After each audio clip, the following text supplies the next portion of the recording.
এবারে আসছি নবীদের আলোচনা হবে। প্রথমে হবে আল্লাহর আলোচনা, তারপরে হবে নবীদের আলোচনা, তারপরে হবে আমাদের আলোচনা। আমাদের পরিচয় হলো দুটো, কি কি? এক নাম্বার, আল্লাহ বলছে 100% তোমরা আল্লাহকে বিশ্বাস করো।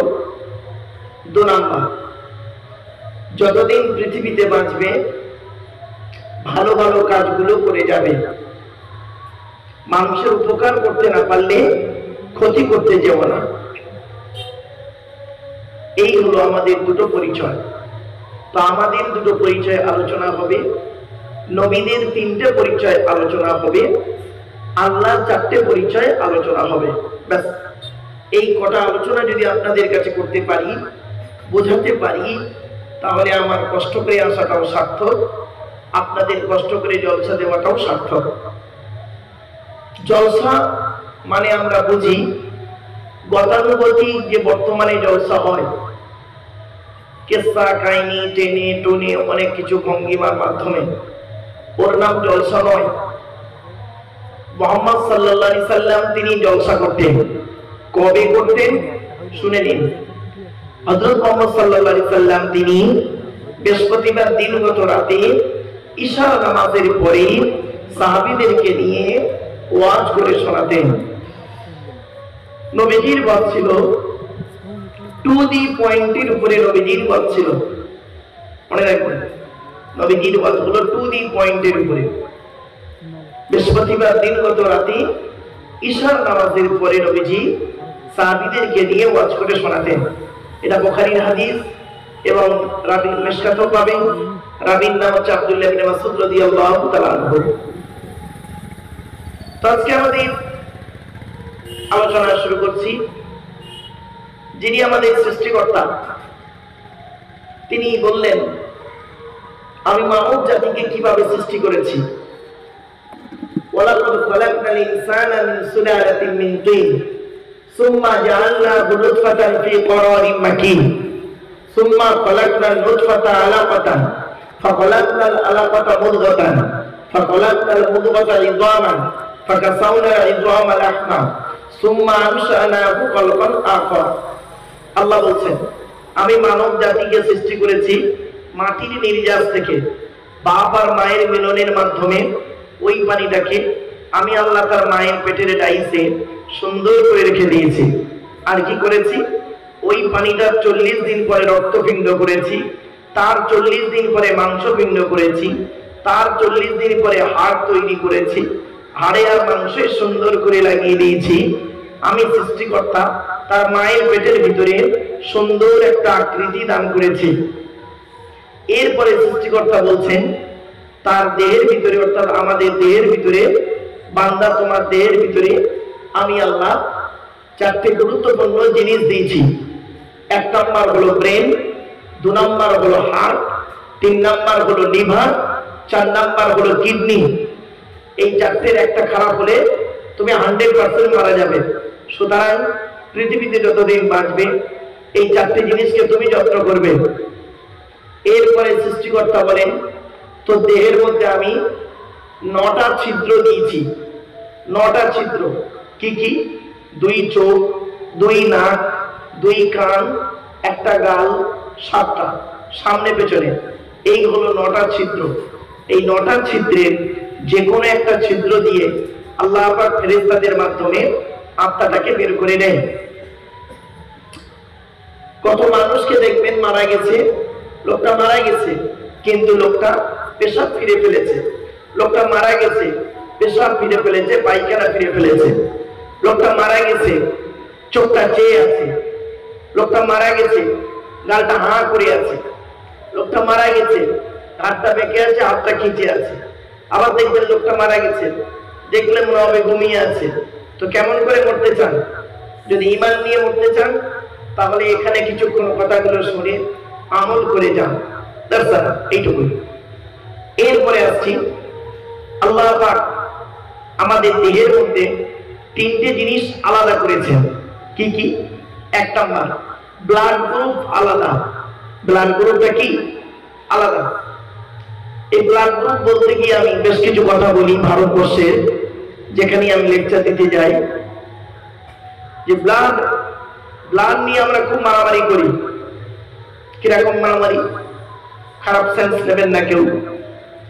আমরা হিন্দু মুসলিম একে অপরকে কটূক্তি করি, একে অপরকে বাজে কথা বলি, একে অপরের ধর্মের প্রতি আঘাত করি, ধর্মস্থানের প্রতি আঘাত করি, একে অপরের ধর্মগ্রন্থ নিয়ে কাদা ছোড়াছুড়ি করি, ইত্যাদি ইত্যাদিতে।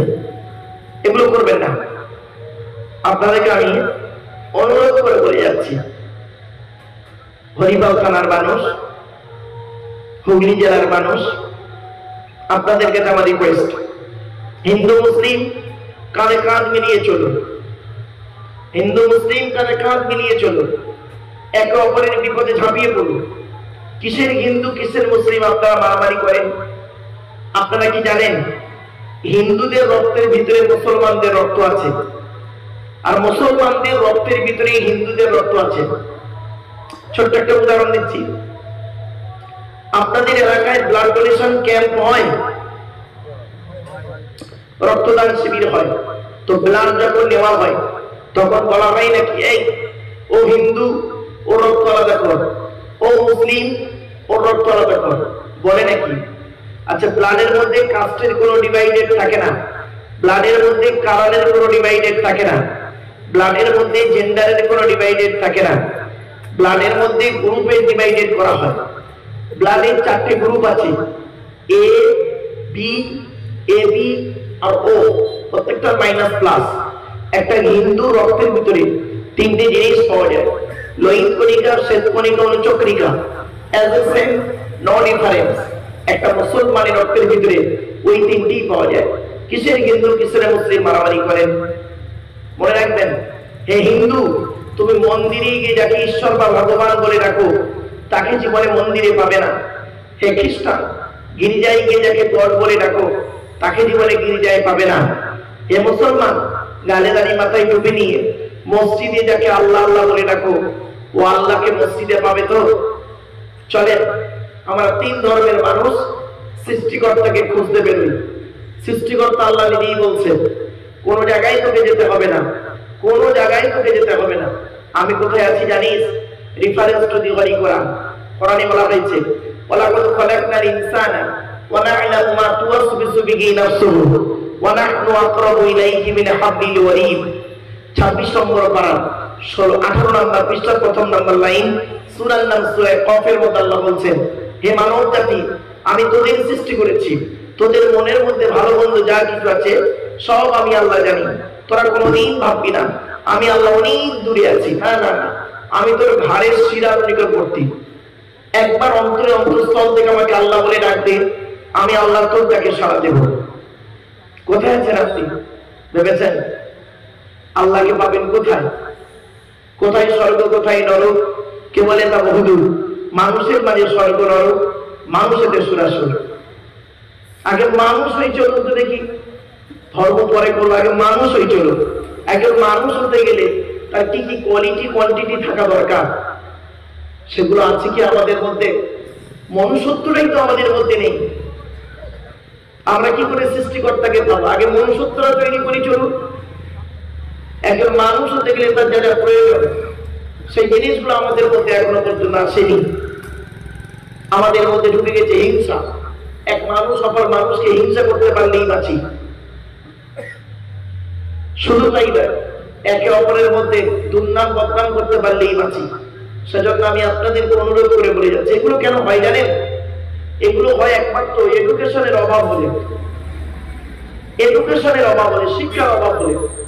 এখন হয়তো আপনার ধারণা হতে পারে তাহলে কি অশিক্ষিত লোক সব? না, ব্যাপারটা হচ্ছে কি জানেন, পুঁথিগত বিদ্যা যদি আমরা অর্জন করি এইরকমই হয়। সত্যিকারের শিক্ষিত মানুষের মধ্যে, সত্যিকারের এডুকেটেড পারসন যিনি আছেন, তার ভিতরে কিন্তু এই নোংরামগুলো থাকবে না। এডুকেশন শব্দটার মধ্যে লুকায়িত।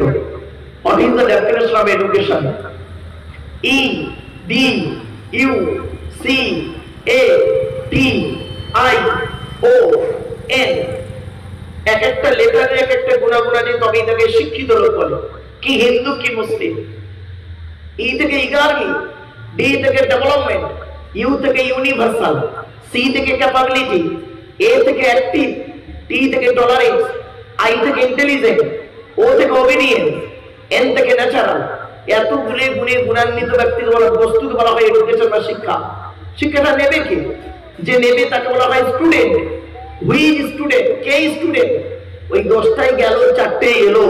আমতলা, জামতলা, বুড়ির Beltala, Bastala, eco park, Nicco park, চিড়িয়াখানা, ভিক্টোরিয়া, জাদুঘর, তারামণ্ডল, নদীর পার্কে বসে একটু প্রেম নিবেদন করলো, সারা বছর করলো না, পরীক্ষার খাতায় টুকলি বা চুরি করলো, আর স্যার ধরলো, ছুরি মারলো, এরা কোনোদিন স্টুডেন্ট বলে না।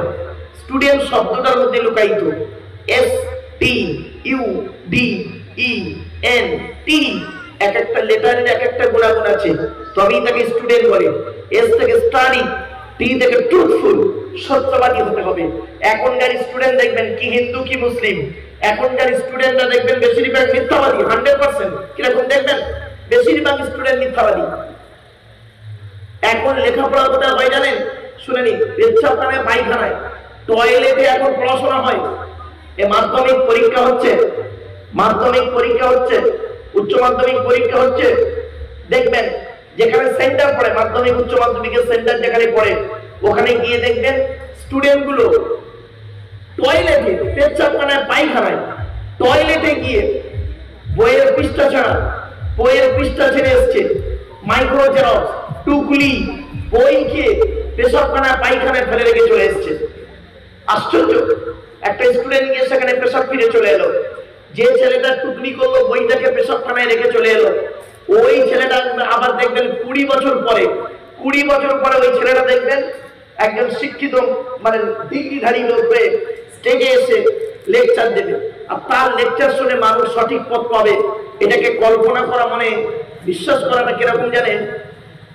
কাঁঠালের আমসত্বের মতো, যেটা অকল্পনীয় কথা। এজন্য স্টুডেন্টদেরকে বলছি, যারা স্টুডেন্ট আছে হিন্দু মুসলিম, স্টুডেন্টরা ভালো করে শুনে নাও। স্টুডেন্ট হতে গেলে কতগুলো গুণ থাকতে হবে? S T U D E N টি। এস থেকে স্টাডি, টি থেকে ট্রুথফুল, ইউ থেকে ইউনিটি বা আনকমন, ডি থেকে ডেভোনিয়াস, ই থেকে এফিসিয়েন্ট, এন থেকে নোবেল, ডি থেকে টিপটপ। এতগুলি গুণে গুণান্বিত ব্যক্তিকে বলা হয় স্টুডেন্ট, যাকে তাকে স্টুডেন্ট বলে না। শিক্ষাটা দেবে কে? যিনি দেবেন তাকে বলা হয় টিচার। Who's teacher? কে টিচার? পড়ালেই টিচার না, মনে রাখবেন। টিচার কাকে বলে? শুধু পড়ালেই টিচার নয়। আর 10টায় গেল, 4টেই এলো, আর মাসের 1 তারিখে মাইনে তুললো, এটা কোনোদিন টিচার বলে না। টিচার হতে গেলে কতগুলো গুণ থাকতে হবে জানেন? দেখেন, টি ই এ সি এইচ ই আর, টি থেকে ট্রেনার, প্রশিক্ষণ প্রাপ্ত হতে হবে, তবেই তুমি টিচার। ই থেকে ইগারগি, আগ্রহী হতে হবে, তবেই তুমি টিচার। এ থেকে এবিলিটি, দক্ষতা থাকতে হবে, তবেই তুমি teacher. Most important letter C, C থেকে ক্যারেক্টার, চরিত্র ঠিক থাকতে হবে, তবেই তুমি টিচার। আজ থেকে 30 বছর আগে এই হিন্দু মুসলিম ভাইদেরকে জিজ্ঞাসা করুন, আজ থেকে 30 বছর আগে আমরা আমাদের স্যারেদের দেখলে সাইকেল থেকে নেমে যেতাম, ঠিক না বেটি? স্যারেদের দেখলে সাইকেল থেকে নেমে যেতাম, কি হিন্দু কি মুসলিম ওসব দেখতাম না। আর এখন কি হয়েছে দেখবেন, টিচার ছাত্রের সম্পর্ক বন্ধু বন্ধু, বেশ কিছু জায়গায় টিচার মানে শিক্ষক ছাত্রের সম্পর্ক বন্ধু, বিড়ি যে খায় খৈনি মলে যায়। একটা সিগারেট দুজনে খাচ্ছে, স্যার আর স্টুডেন্ট, একটা সিগারেট দুজনেই খাচ্ছে।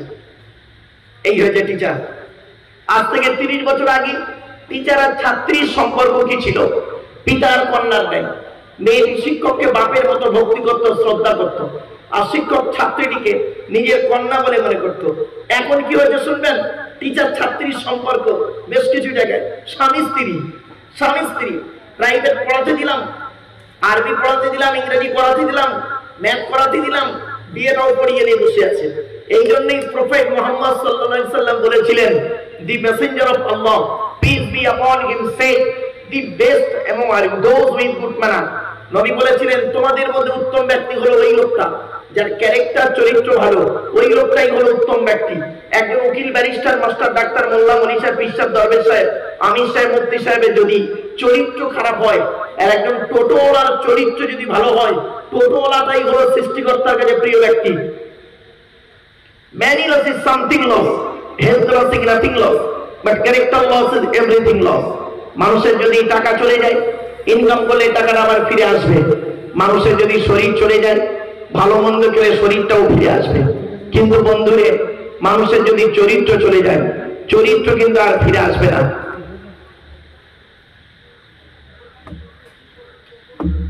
চরিত্র কিন্তু আর ফিরে আসবে না।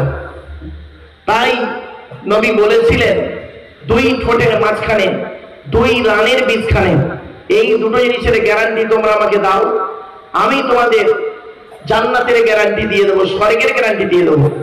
আপনি দুই ঠোঁটের মাঝখানে জিভটাকে ঠিক করুন, অবৈধ খাবার খাওয়া থেকে জিভটাকে ঠিক করুন, বাজে ভাষা বলা থেকে জিভটাকে ঠিক করুন, পরনিন্দা পরচর্চা করা থেকে জিভটাকে ঠিক করুন, লজ্জাস্থানকে হেফাজত করুন। ব্যাস, many loss is something loss, health loss is nothing loss, but character loss is everything loss. মানুষের যদি টাকা চলে যায়, ইনকাম করলে টাকাটা আবার ফিরে আসবে। মানুষের যদি শরীর চলে যায়, ভালো মন্দ খেলে শরীরটাও ফিরে আসবে। কিন্তু বন্ধু, মানুষের যদি চরিত্র চলে যায়, চরিত্র কিন্তু আর ফিরে আসবে না। এই জন্যই তিনি এই কথাই বলেছিলেন, প্রফেট মুহাম্মদ সাল্লাল্লাহু আলাইহি ওয়াসাল্লাম। এবার আসছি, এই থেকে অনেস্টি, সততা থাকতে হবে, তবেই তুমি টিচার। তুমি হিন্দু বলে মুসলমানের খাতা দেখবে কড়া করে, তুমি মুসলমান বলে হিন্দুর খাতা দেখবে কড়া করে। তোমার কাছে শুনে রেখে দিন, এই পৃথিবীতে কয়েকটা শ্রেণীর লোকের কোনো জাত হয় না, ও নিজেই একটা জাত। তার নাম হলো, একটা হলো টিচার। শিক্ষকের কোনো জাত হয় না, উনি নিজেই একজন জাত। শিক্ষকের কাছে একটাই পরিচয়, ছাত্র ছাত্রী একটাই পরিচয়, আমি শিক্ষক, তুমি শিক্ষার্থী। তুমি হিন্দু না মুসলিম, কালো না ফর্সা, নারী না পুরুষ, ধনী না গরিব, কোনো পার্থক্য আমার কাছে নেই। আমার কাছে মেধার পরিচয়। আমার কথা বুঝতে পারছেন আপনারা? বুঝতে পারছেন ভাই? টেনে টেনে বললে ভালো হয়, টান দিয়ে বললে, আসলে কিছু মানুষ আছে দেখবেন, এই টেনে টেনে বললে মনে হয় এদের কাছে খুব প্রিয় হয়। অনেক আছে বাবা, টানের থেকে মূল বক্তব্য নিয়ম হচ্ছে ব্রেনের ভিতরে ঢুকিয়ে নেওয়া। আমি টেনে চিৎকার করে বলার নাম বক্তব্য নয়। যদি আমি আপনাদের ব্রেনে ঢোকাতে পারি, তাহলে আমার আশাটা সার্থক। চলেন, এবার আসছি, ই থেকে আর, টিচার হতে গেলে আগে আগে আসতে হবে। লাস্ট লেটার ইজ আর, আর থেকে রেগুলারিটি, নিয়মিত ক্লাস করতে হবে। Trainer, eagerly, ability, character, honesty, early, regularity, এতগুলো গুণ যার মধ্যে আছে, he is a really teacher. তিনি হলেন সত্যিকারের একজন টিচার। আমার বলার উদ্দেশ্যটা কি? প্রফেট মুহাম্মদ সাল্লাল্লাহু আলাইহি সাল্লাম তিনি বলেছেন, ইন্নামা বুইস্তু মুআল্লিমা, দুনিয়ার মানুষ মুহাম্মদ সাল্লাল্লাহু আলাইহি সাল্লামকে আল্লাহ পাক বিশ্বের মানুষের টিচার করে পাঠিয়েছে। চলুন দেখি, আমি আব্দুল্লাহ বিন মারুফ হলাম একজন টিচার, প্রফেট মুহাম্মদ সাল্লাল্লাহু আলাইহি সাল্লাম হলেন একজন টিচার। এই দুই টিচার একটু প্রতিযোগিতা করে দেখিয়ে দিচ্ছি। চলুন, এবার আসছি। আচ্ছা, আপনারা বলতে পারেন, আপনাদের এই হরিপাল থানা, হুগলি জেলার হরিপাল থানা, এমন কোন শিক্ষককে আপনারা দেখেছেন, প্রাইমারি স্কুলের টিচার হোক, আপনার সেকেন্ডারি বোর্ড বা হায়ার সেকেন্ডারি স্কুলের টিচার হোক, সেকেন্ডারি হায়ার সেকেন্ডারি স্কুল অথবা কলেজ অথবা ইউনিভার্সিটি, কোন লেকচারার, কোন প্রফেসর, কোন টিচারকে আপনারা দেখেছেন যিনি 60 বছর প্রতিষ্ঠানে চাকরি করেছেন, যেদিন উনি রিটায়ার হচ্ছেন সেই দিন যদি ওনাকে বলা হয়, স্যার আজকের আপনি এই প্রতিষ্ঠানে 60 বছর বয়স পর্যন্ত চাকরি করেছেন, আপনার জীবনে যত ছাত্রছাত্রী পড়িয়েছেন প্রত্যেকটা ছাত্রছাত্রী 100% পারফেক্ট, উনি বলতে পারবেন? হ্যাঁ। আরে ভাই বলুন না।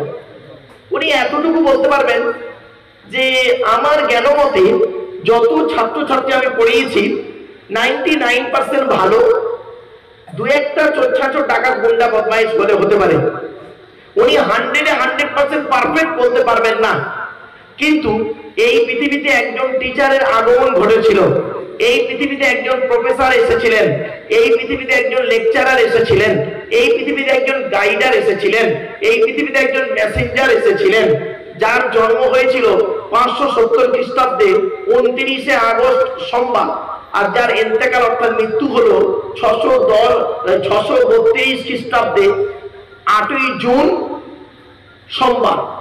এই 63 বছর ব্যক্তিটি পৃথিবীতে ছিলেন। এই 63 বছরের জীবনে যত ছাত্রছাত্রী তিনি তৈরি করেছেন, ছাত্রদের নাম দিয়েছেন সাহাবী। আর ছাত্রীদের নাম হলো সাহাবিয়া, স্ত্রীলিঙ্গ। তো সাহাবি সাহাবি অর্থাৎ ছাত্র ছাত্রীদের যত পড়িয়েছেন তিনি নিজেই তার ছাত্র ছাত্রীদের সম্পর্কে সার্টিফিকেট দিচ্ছেন। কি বলতে শুনবেন, তিনি বলছেন আসহাবিকান নুজুম বিআইয়িম ইক্তিদাইতুম ইহতিদাইতুম। এই সহজ সরল বাংলা মানে হচ্ছে আমার ছাত্র ছাত্রীরা অর্থাৎ আমার সাহাবি সাহাবিয়ারা প্রত্যেকটা হলো নক্ষত্রের ন্যায়। আকাশে যে নক্ষত্র দেখছো এক একটা নক্ষত্রের ন্যায়, যাকে অনুসরণ করে চলবে তার মাধ্যমে ইহকালে শান্তি পাবে, পরকালে জান্নাত পাবে। আপনি কাকে অনুসরণ করবেন বলুন? তার নীতিকে মেনে চলুন, আবু বকরের নীতিকে মেনে চলুন, আপনি ভালো পথ পাবেন। হযরত উমরের নীতি মেনে চলুন, সঠিক পথ পাবেন। উসমানের নীতি মেনে চলুন, সঠিক পথ পাবেন। আলীর নীতি মেনে চলুন, সঠিক পথ পাবেন। আব্দুল্লাহ ইবনে মাসউদের মত মেনে চলুন, আব্দুল্লাহ ইবনে আব্বাস, হাসান বিন সাবিত, সুফিয়ান, আরো কি বলবো যত আছে আপনার, তাদের মত পথ অনুসরণ করে চলুন। তারা যেভাবে জীবনযাপন করেছে সেইভাবে জীবনযাপন করুন। বেলালের নীতি মেনে চলুন, আপনি একটা সঠিক পথ পেয়ে যাবেন। এজন্য আপনাকে আমি বলছি কোরআন এবং হাদিসের আলোকে কথাগুলো একটু মূল্যায়ন করুন। কি বলতে চাইছি আমি? তাই আজকে এগুলো হয় কেন? তাই সৃষ্টিকর্তা বললেন তো দেহের মধ্যে আমি তিনটি জিনিস আলাদা করেছি। এক নাম্বার ব্লাড গ্রুপ আলাদা, দু নাম্বার হলো চোখের রেটিনাটা আলাদা। কোরআনে বলা হয়েছে আলাম নাজআল লাহু আইনাইনি, আমি কি তোদের দুটো চোখ তৈরি করি নাই? অবশ্যই তিনি তৈরি করেছেন। আবার এই কথাটি কেন বললেন? কারণ হচ্ছে এটাই, যাতে করে মানুষ চোখকে নিয়ে গবেষণা করে। তো আমেরিকার দর্শন বৈজ্ঞানিক কোরআনের এই আয়াতটাকে নিয়ে গবেষণা শুরু করলো, করে লাস্টে পেয়েও গেল। তারা বললেন এই পৃথিবীতে যত মানুষ এসেছে, যত মানুষ আসবে, কারো চোখের রেটিনার সঙ্গে কারো চোখের রেটিনার কোনো মিল নাই। জোরে বলুন সুবহানাল্লাহ। সঙ্গে সঙ্গে করলেন কি, ওই 10 জন বৈজ্ঞানিক ইসলামের কালেমা পড়ে মুসলমান হয়ে গেলেন। ভাবতে পেরেছেন? আজকে আপনি আধার কার্ড করতে গিয়েছেন, আধার কার্ড করতে গেলে আপনাকে অফিসাররা বলেছেন চোখটাকে বড় করে জানতো, বলেছেন তো? কেন বলেছেন? 1500 বছর আগে কোরআনে রেফারেন্সটি দেওয়া আছে। আপনি ভেবেছেন? শুধু তাই নয়, এরপরে 3 নাম্বার জিনিসটা আমাদের আলাদা দেহের মধ্যে। কি? তৃতীয় নাম্বার হচ্ছে ফিঙ্গারপ্রিন্ট। কোরআনে বলা হয়েছে আলাম নাজআল লাহু আইনাইনি ওয়া লিসানাহু ওয়া শাফাতাইনি। কোরআনে বলা হয়েছে কি আয়াহসাবুল ইনসানু আল্লা নাজমা ইযামা বালা কাদিরিন আলা আন নুসাউবিয়া বানানা। সেখানে বলা হয়েছে কি হে মানব জাতি, তোরা কি মনে করেছিস আমরা মরে গেলে পচে গেলে হাল হয়ে যাব, কিয়ামতে আল্লাহ তুলতে পারবে না? কখনোই ভাববি না।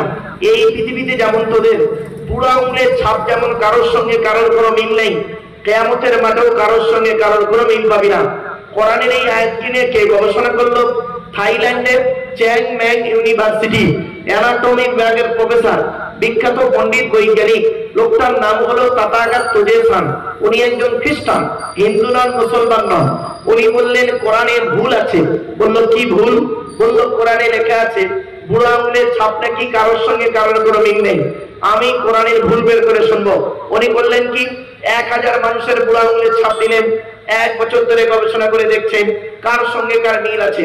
যখন কারোর সঙ্গে কারোর কোনো মিল পেলেন না, ল্যাবরেটরির ভিতরে দাঁড়িয়ে দাঁড়িয়ে ইসলামের কালেমা পড়ে মুসলমান হয়ে গেলেন। আপনি কোথায় আছেন?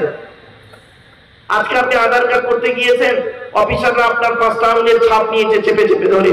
আপনি জানেন 1500 বছর আগে কোরআনে এই রেফারেন্সটি দেওয়া আছে, ইঙ্গিতটি। এই জন্য আপনাদেরকে আমি বারে বারে বলছি, মুসলিম ভাইদেরকে আপনারা অবশ্যই কোরআন তেলাওয়াত করুন, কোরআন পড়া শিখে নিন। কোরআন পড়া শিখতে মাত্র 2 মাস সময় লাগে। প্রতিদিন যদি 30 মিনিট করে সময় দেন, প্রতিদিন যদি 30 মিনিট করে সময় দেন, তাহলে আপনার কোরআন পড়া শেখা হয়ে যাবে 2 মাসের ভিতরে। 2 মাসের ভিতরে, বেশি নয়।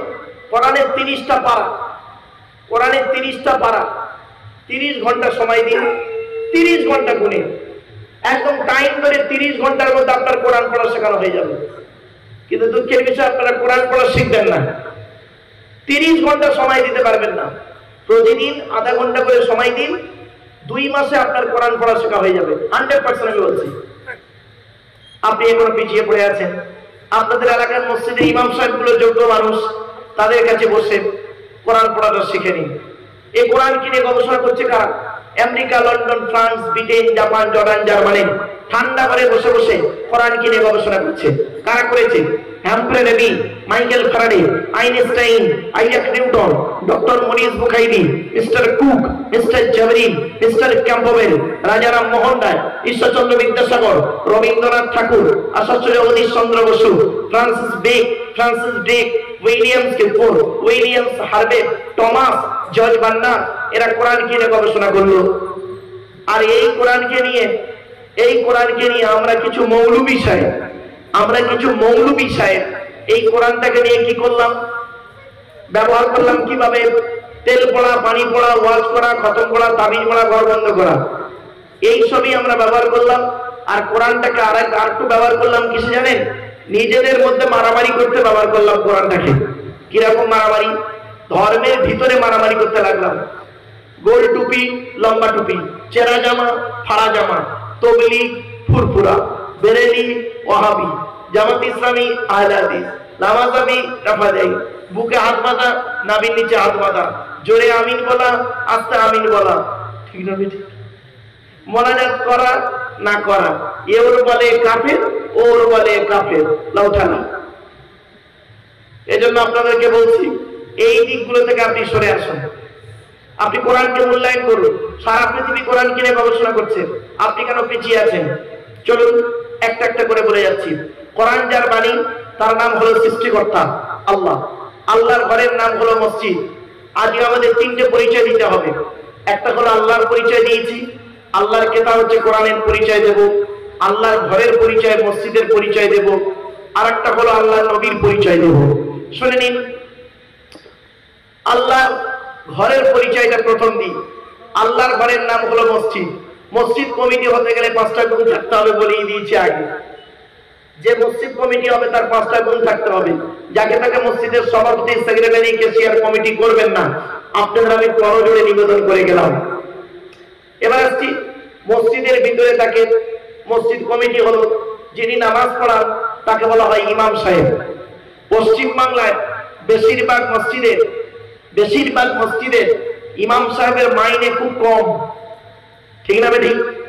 ছোট্ট একটা উদাহরণ দিচ্ছি। স্বামী স্ত্রী, ছেলে মেয়ে, পিতামাতা কজন হলো? বলুন, এর কথা বলতে আপনারা। স্বামী স্ত্রী 2 জন, ছেলে মেয়ে 4 জন, পিতামাতা কজন? এই 6 জনের সংসার চলতে গেলে বর্তমানে যে বাজারের দাম অবস্থা, 6 জনের সংসার চলতে গেলে বলুন দেখি আপনারা ঠিক করে, 1 মাসে কমসে কম কত টাকা লাগতে পারে? বলুন, খুব কম করে কত টাকা লাগতে পারে? স্বামী স্ত্রী, পিতামাতা, ছেলে মেয়ে, ছেলেদের প্রাইভেট, মাম্মার ওষুধের টাকা পয়সা ইত্যাদি মেনে কত টাকা হতে পারে মাসে? খুব কম করে 15,000 টাকা। তো আপনার সংসার যদি 15,000 টাকায় না চলে, ইমাম সাহেবের সংসারটা 5,000 টাকায় চালাই কোন লজ্জায়? বলুন আপনারা কিভাবে ইমাম সাহেবদের মাইনে দেন? এলাকায় ইমাম সাহেব, হুগলি জেলায় ইমাম সাহেবদের মাইনে কিভাবে আপনারা 5,000 টাকা দেন? আপনি বলছেন আউট ইনকাম আছে। আরে কে কবে মরবে? ইমাম সাহেব বসে দোয়া করবে, আল্লাহ এলাকায় 4টে মরুক, 4টে মরলে 4টে খতম হবে, 4,000 টাকা হবে। তাহলে বললো অভিশাপ করবে ইমাম সাহেব, ও তার আদার্স কোনো ইনকাম নেই। এই জন্য আপনাদেরকে আমি বলে যাচ্ছি, হয়তো আপনাদের ধারণা হচ্ছে যে আমার আশপাশে সব মহাসাহেবরা বসে আছে, ইমাম সাহেবের আমরা বলে দিয়েছে। এই আল্লাহর কোরআন হাতে রেখে বলছি বাবা, আমাকে কেউ বলে দেয়নি, কেউ আমাকে বলে দেয়নি, আমি নিজেই বলি। কেন জানেন? আমি নিজে 19 বছর ইমামতি করেছি এই হুগলি জেলায়। 19 বছর ইমামতি করেছি, 400 টাকা মাইনে। কষ্টটা আমি বুঝি, তাই আমি বারবারে বলি, শুনে রেখে দিন। আমি আব্দুল্লাহিল মারুফ হলাম, আপনাদের গ্রামে এসেছি বন্দিপুরে। আমি আব্দুল্লাহিল মারুফ হলাম আপনাদের গ্রামে আপাতত এখন 2 ঘন্টার বন্ধু, সুখ দুঃখের বন্ধু।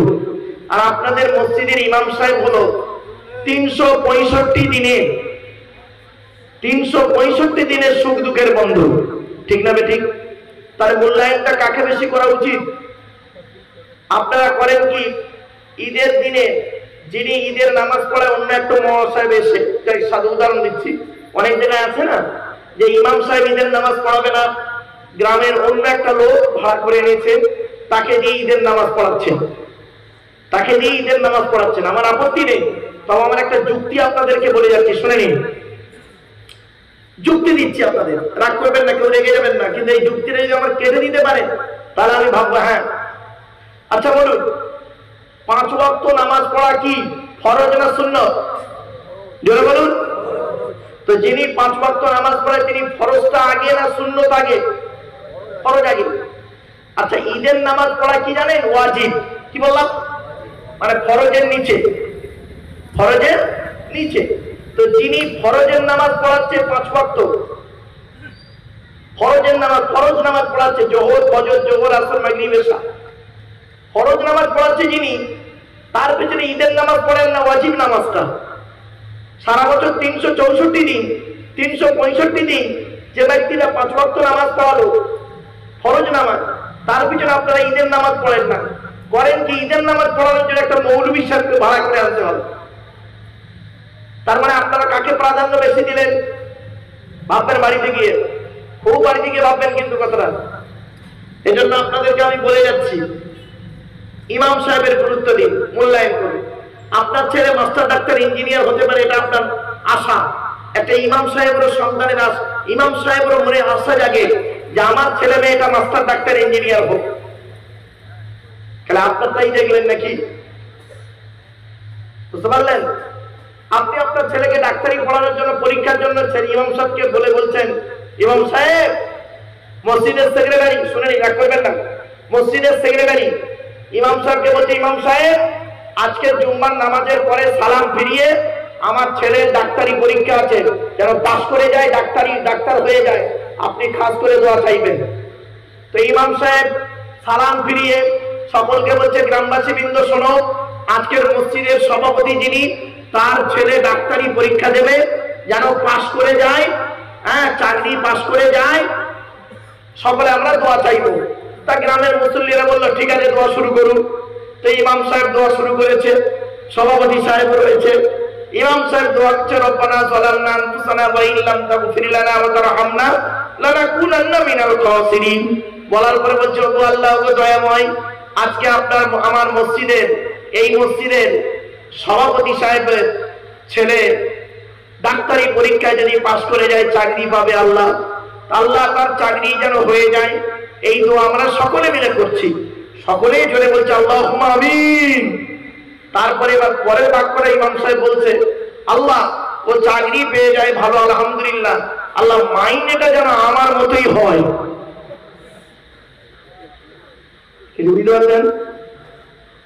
ব্যাস, একদম পুরো মসজিদ ঠান্ডা। আল্লাহ চাকরি পাক, মাইনেটা যেন আমার মতো হয়। বলছে, বাবা কথাটা হয়তো শুনতে আপনাদের কেমন লাগছে, আমি প্র্যাকটিক্যাল কথাটা বললাম, খারাপ সেন্স নেবেন না কোনোদিন। চলেন এবার আসছি, তাহলে মসজিদ হলো, মসজিদের কমিটি হলো, মসজিদের ইমাম সাহেব হলো। এবার আসছি মসজিদের যিনি আজান দেন, তাকে কি বলে? মুয়াজ্জিন। পশ্চিম বাংলায় বেশিরভাগ মুয়াজ্জিনের আজান অশুদ্ধ, ভুল ভুল ভুল। ইমাম সাহেবের কাছে বসে মুয়াজ্জিনদের বলে যাচ্ছি, বাবা মসজিদের যত এলাকায় মসজিদ আছে, মসজিদের সমস্ত মুয়াজ্জিনকে আমি অনুরোধ করছি, বাবা আপনারা ইমাম সাহেবের কাছে বসে আজানটাকে শুদ্ধ করে নিন, সংশোধন করে নিন। ভুল আজান দেবেন না, উল্টো পাল্টা আজান দেবেন না, ভুল দেবেন না। ভুলটাকে সংশোধন করার জন্য আপনি ইমাম সাহেবকে পেয়েছেন, আর ইমাম সাহেবদের উচিত মুয়াজ্জিনের আজানটাকে ঠিক করে নেওয়া, ইকামতটাকে ঠিক করে বলানো, এটা ইমাম সাহেবের দায়িত্ব। এজন্য আপনাদেরকে আল্লাহর ঘর সম্পর্কে একটু বললাম। এবার আসছি মসজিদে আপনি কি করবেন? নাচানাচি করবেন? দেখবেন মসজিদের ভিতরে চিৎকার চাচামেচি বেশি হয়। মসজিদ কমিটি তৈরি হচ্ছে, মসজিদের মধ্যে মারামারি হয়ে গেছে, মার্ডার হয়ে যাচ্ছে, ছি ছি ছি, এটা দুর্ভাগ্যের বিষয়, এটা খবরদার করবেন না। আল্লাহ কোরআনে বলেছেন, ওয়ান্নাল মাসাজিদা লিল্লাহি ফালা তাদউ মা আল্লাহি আহাদা। মসজিদ হলো আল্লাহর ঘর, আল্লাহ ছাড়া কারোর আরাধনা উপাসনা করিও না। চলো আল্লাহর ঘর থেকে বেরিয়ে পড়লাম। এবার আসছি আল্লাহর কিতাবের পরিচয় দিই। আল্লাহর কিতাবের নাম হলো কোরআন। কোরআনের পরিচয়টা কি?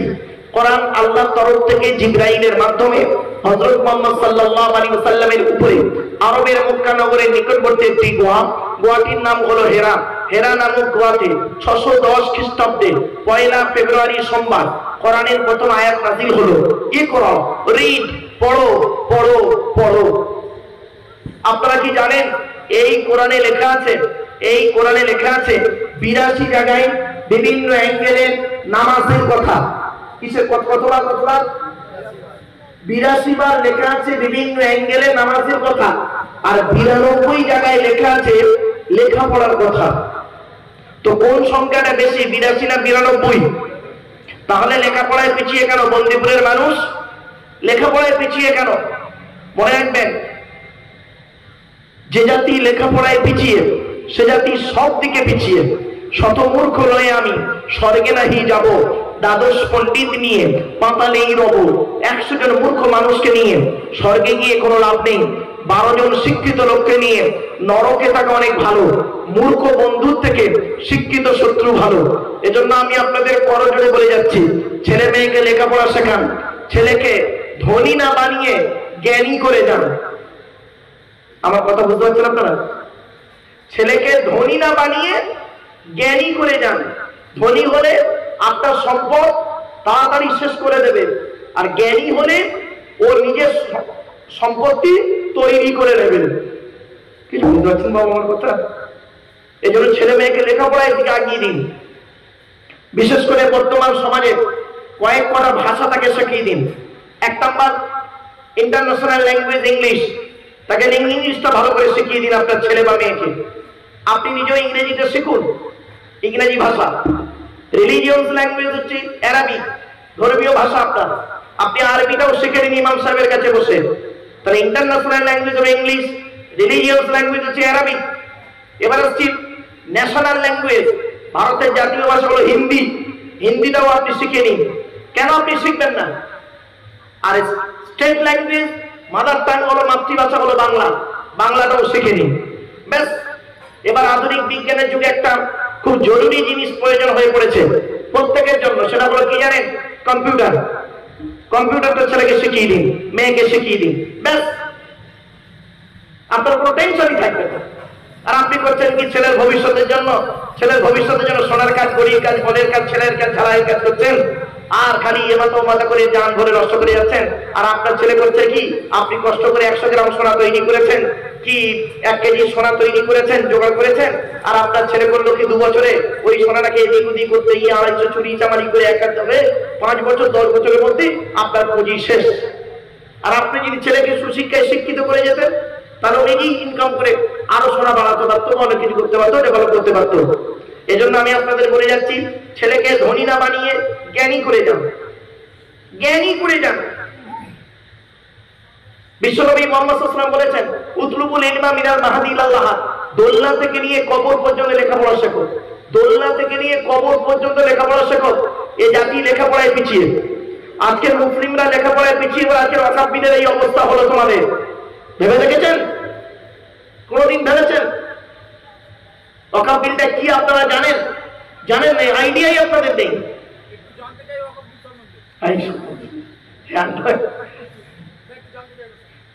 আমার বাপেরা, যে জিনিসটাকে আপনারা এই যে সহজ সরল ভাষা আপনাদের বলছি, আপনারা কি করেন? এই মসজিদ যখন তৈরি করা হয়, এই মসজিদ করেছিল কি? যারা করেছিল এলাকার ধরুন 5 জন বুড়ো মানুষ। তো মসজিদটা করলো কি, 1 বিঘে ও 1 বিঘে জমি দিয়ে কিছু টাকা ও কিছু টাকা দিয়ে একটা জায়গা মসজিদ তৈরি করলো। এখন মসজিদের যে জায়গাটা আছে, ওই জায়গাটা কোনো ব্যক্তির নামে থাকলে পরবর্তীতে তার ছেলেরা বলবে যে আমার বাপের মসজিদ, আমার বাপের জায়গায় মসজিদ, সুতরাং আমি দায়িত্ব নেব, অতএব তোরা হক। যাতে এই জিনিসটা না হয়, তখন বললো কি, তারা করেছিল কি, ওয়াকফ করলো, মানে হ্যান্ড ওভার করলো। এবার এই হ্যান্ড ওভারটা 2 রকমের হয়, ভালো করে শুনে নিন। 2 রকমের হ্যান্ড ওভার। একটা হলো আল্লাহর জন্য হ্যান্ড ওভার, আর একটা হলো সন্তানের জন্য হ্যান্ড ওভার। একে দুটো ভাগে। আরবির নামটা কি? আরবি নামটা হচ্ছে ওয়াকফে লিল্লাহ, ওয়াকফে আওলাদ। আওলাদ মানে সন্তান, বুঝতে পারছেন? আওলাদ মানে কি? সন্তান। আর লিল্লাহ মানে আল্লাহর জন্য। আল্লাহর জন্য জায়গাটাকে আমরা ওয়াকফ করে গেলাম, ঠিক আছে? আর সন্তানের জন্য ওয়াকফ করে গেলাম। সন্তানের জন্য ওয়াকফ করে গেলে কি হবে? আমি মরে গেলাম, আমি হলাম সেক্রেটারি, আমার জায়গা মসজিদ, আমি মরে গেলাম, আমার পরে আমার ছেলে হবে মোতওয়াল্লি। মোতওয়াল্লি মানে দেখাশোনা করবে, ওলি মানে অভিভাবক যাকে বলা হয়। তো আমার পরে আমার ছেলে অভিভাবক হবে, তারপরে তার ছেলে অভিভাবক হবে, তারপরে তার ছেলে অভিভাবক হবে, এইভাবে বংশ পরম্পরায় চলতে থাকবে। একে বলা ওয়াকফে আওলাদ। কিছু বুঝতে পারছেন? আর ওয়াকফে লিল্লাহ মানে আল্লাহর জন্য আমরা ওয়াকফ করে গেছি। এই মসজিদটা যদি ওয়াকফে লিল্লাহ হয়ে থাকে, মানে জায়গাটা আল্লাহর জন্য, মসজিদের নামে একটা ওয়াকফ করা আছে, আল্লাহর ঘর, বুঝতে পারছেন? দেখবেন আপনাদের যদি দলিল থাকে ওই দলিলে নিশ্চয়ই লেখা আছে ওয়াকফে আওলাদ নইলে ওয়াকফে লিল্লাহ, যে কোনো একটা আছে।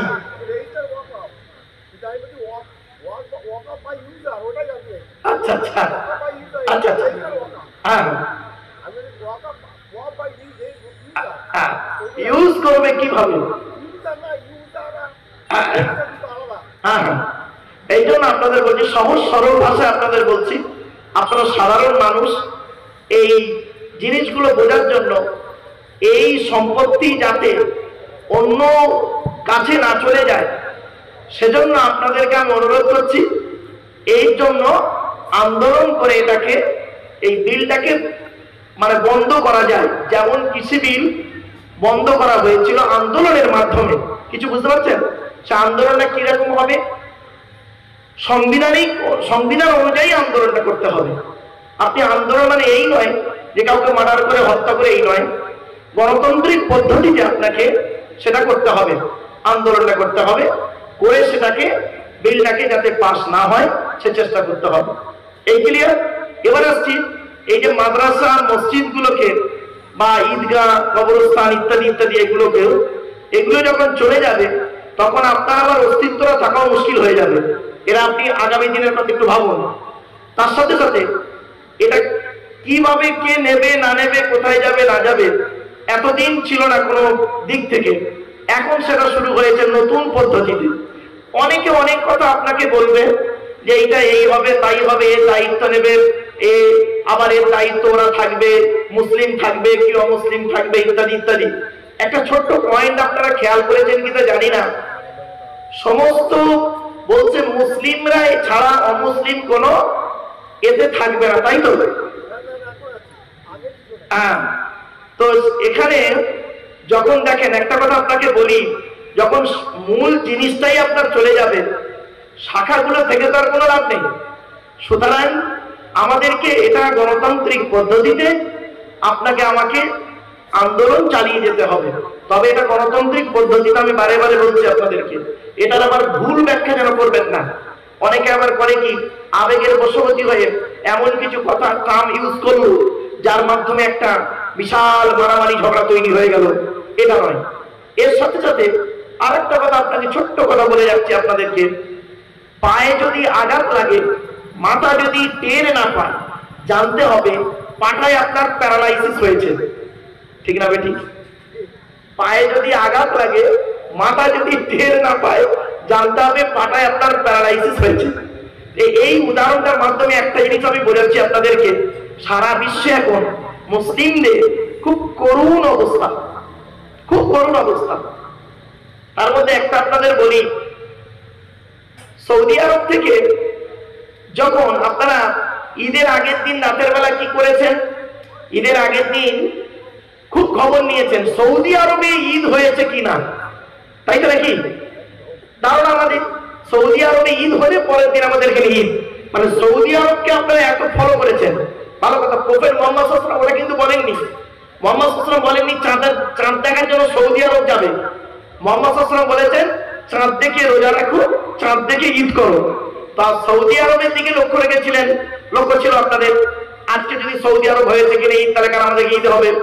আবার সৌদি আরব ওরা কি করে জানেন, স্যাটেলাইটের মাধ্যমে করছে কি, কয়েক হাজার কিলোমিটার দূরে চাঁদ তাকে দেখে ঘোষণা দিচ্ছে, ভালো কথা। কিন্তু দুঃখের বিষয় কি জানেন, রাগ করবেন না, কেউ রেগে যাবেন না, কাউকে আমি আঘাত দিয়ে কথা বলছি না, বারে বারে বলছি। এরা করে কি, সৌদি আরব কয়েক হাজার কিলোমিটার দূরে চাঁদ দেখতে পায়, যা কাস্তের থেকেও সরু একটা এক ফালি চাঁদ দেখতে পায়। আর মাত্র সৌদি আরব থেকে 1300 কিলোমিটার দূরে ফিলিস্তিন গাজা, ওটার মধ্যে স্যাটেলাইটে ধরা পড়ে না। ওখানে একটা বড় মোটা পর্দা থাকে জানেন। এজন্য আপনাদেরকে আমি বলছি বারে বারে, খুব সচেতনতার মধ্য দিয়ে জীবনযাপন করুন। বিশেষ করে আমি ভারতের মুসলিমদেরকে আমি অনুরোধ করছি, প্যাকাল মাছের মতো জীবনযাপন করুন। আপনারা কি বলেন, প্যাকাল মাছ বলেন তো নাকি? হ্যাঁ, কোথায় থাকে ভাই? পাঁকে থাকে, গায়ে কাদা লাগে কি, ব্যাস।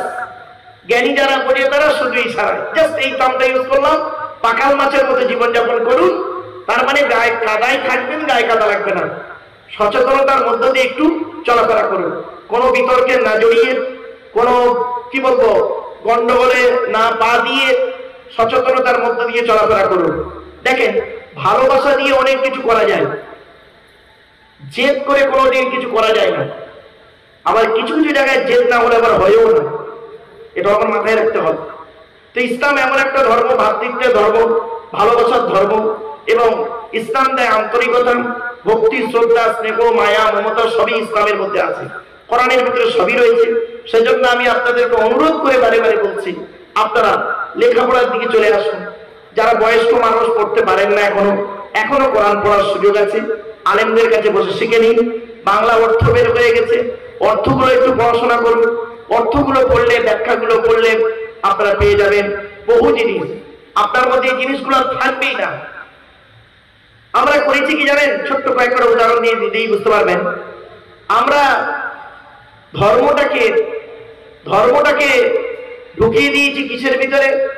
দাড়ি, টুপি আর পাঞ্জাবির ভিতরে, ঠিক না ঠিক? আমরা ধর্মটাকে ঢুকিয়ে দিলাম দাড়ি, টুপি আর পাঞ্জাবির ভিতরে।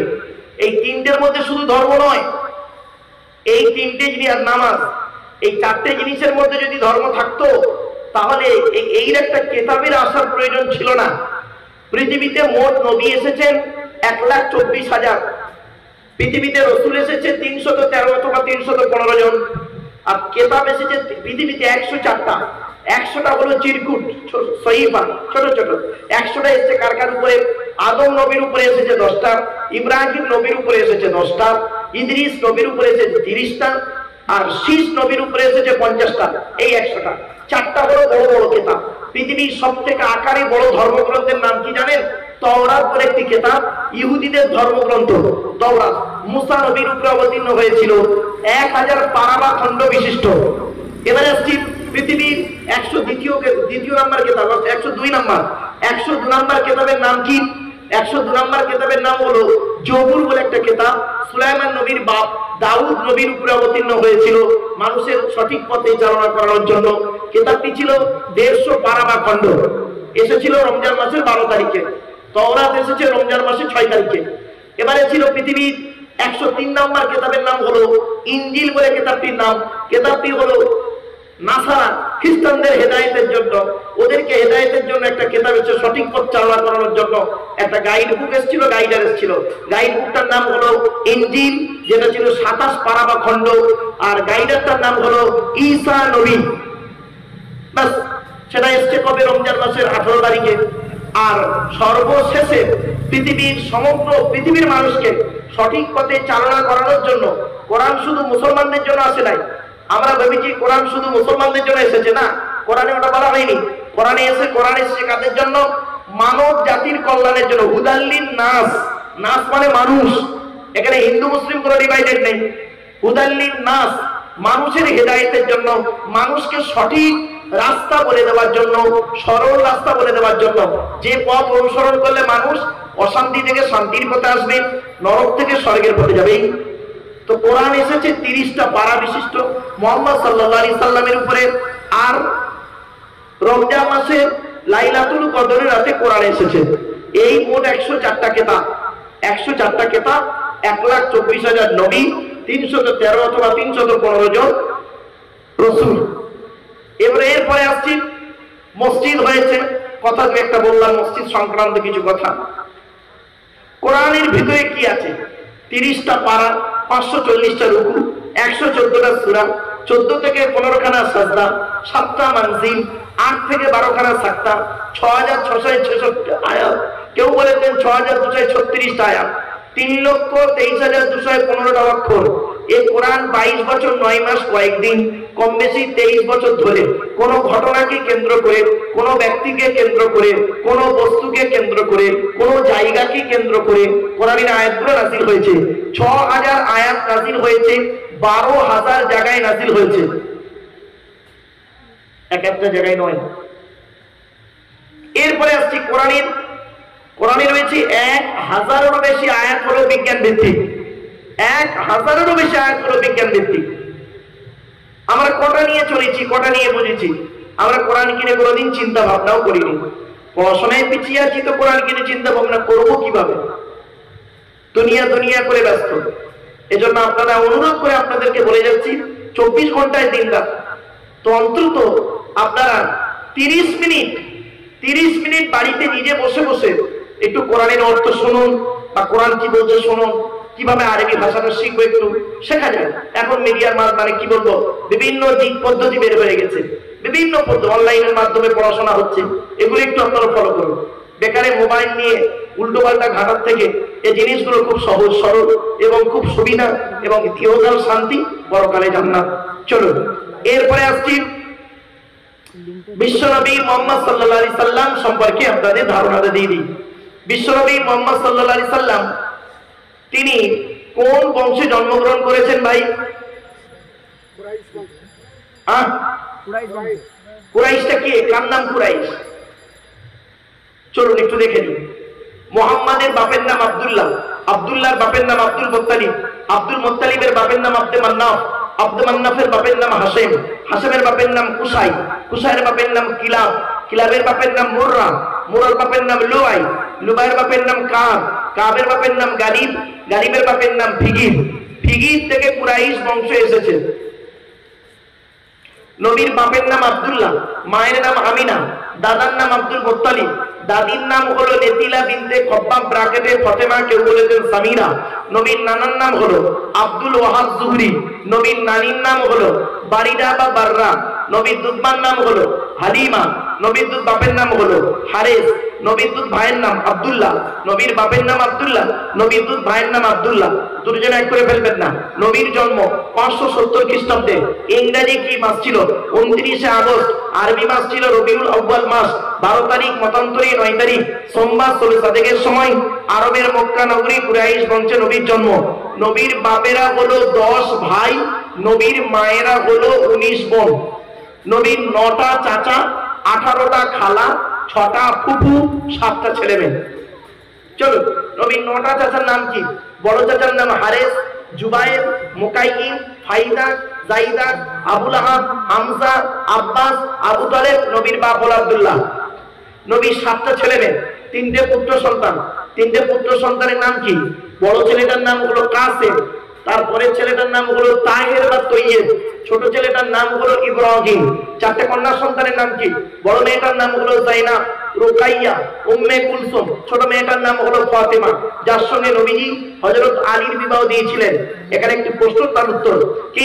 মুহাম্মদ সাল্লাল্লাহু আলাইহি সাল্লাম তার ছোট কন্যা ফাতেমাকে আলীর সঙ্গে বিবাহ দিতে গেলেন কেন? হযরত আলী রাদিয়াল্লাহু তাআলা আনহু তো কোটিপতি ছিলেন না। চলো, এখান থেকে একটু শিক্ষণীয় কথা আছে। সেটা হলো কি? সেটা হচ্ছে মুহাম্মদ সাল্লাল্লাহু আলাইহি সাল্লাম তার ছোট কন্যা ফাতেমা রাদিয়াল্লাহু তাআলা আনহাকে তিনি হযরত আলী রাদিয়াল্লাহু তাআলা আনহুর সঙ্গে বিবাহ দিয়েছিলেন। অনেকগুলো দিক আছে, জাস্ট দুটো পয়েন্ট আপনাদের বলছি। এখান থেকে একটা জিনিস শেখা যায়, সেটা হলো কি? কোন ছেলেকে জামাই করবেন, কোন ছেলেকে জামাই করবেন, আর কোন মেয়েকে বৌমা করবেন। সুন্দর একটা রাস্তা বলে দিচ্ছি। ওই ছেলেকে জামাই করবেন যে ছেলের মধ্যে কমসে কম দুটো গুণ পাবেন। দুটো গুণ দেখবেন। 1 নাম্বার ছেলেটি সৎ ছেলে কিনা খবর নেবেন। সৎ কাকে বলে আগে আমি বলে দিয়েছি ব্যাখ্যাটা। চলো, 2 নাম্বার ছেলেটি কর্মী কিনা খবর নেবেন। কর্মী, আসলে বুঝতে পারছেন, মানে কুড়ে নয়, বাপের ভাতে খায় এমন ছেলেকে জামাই করতে গেলে ভেসে যাবে। ছেলেটা কি করে একটু খবর নেবেন। ছেলের বাপ কোটিপতি, এতে আপনার কোনো লাভ নেই। ছেলেটার মেহনতি ছেলে কিনা, পরিশ্রমী ছেলে কিনা, একটু খবর নেবেন। এবার আসছি কোন মেয়েকে বৌমা করবেন।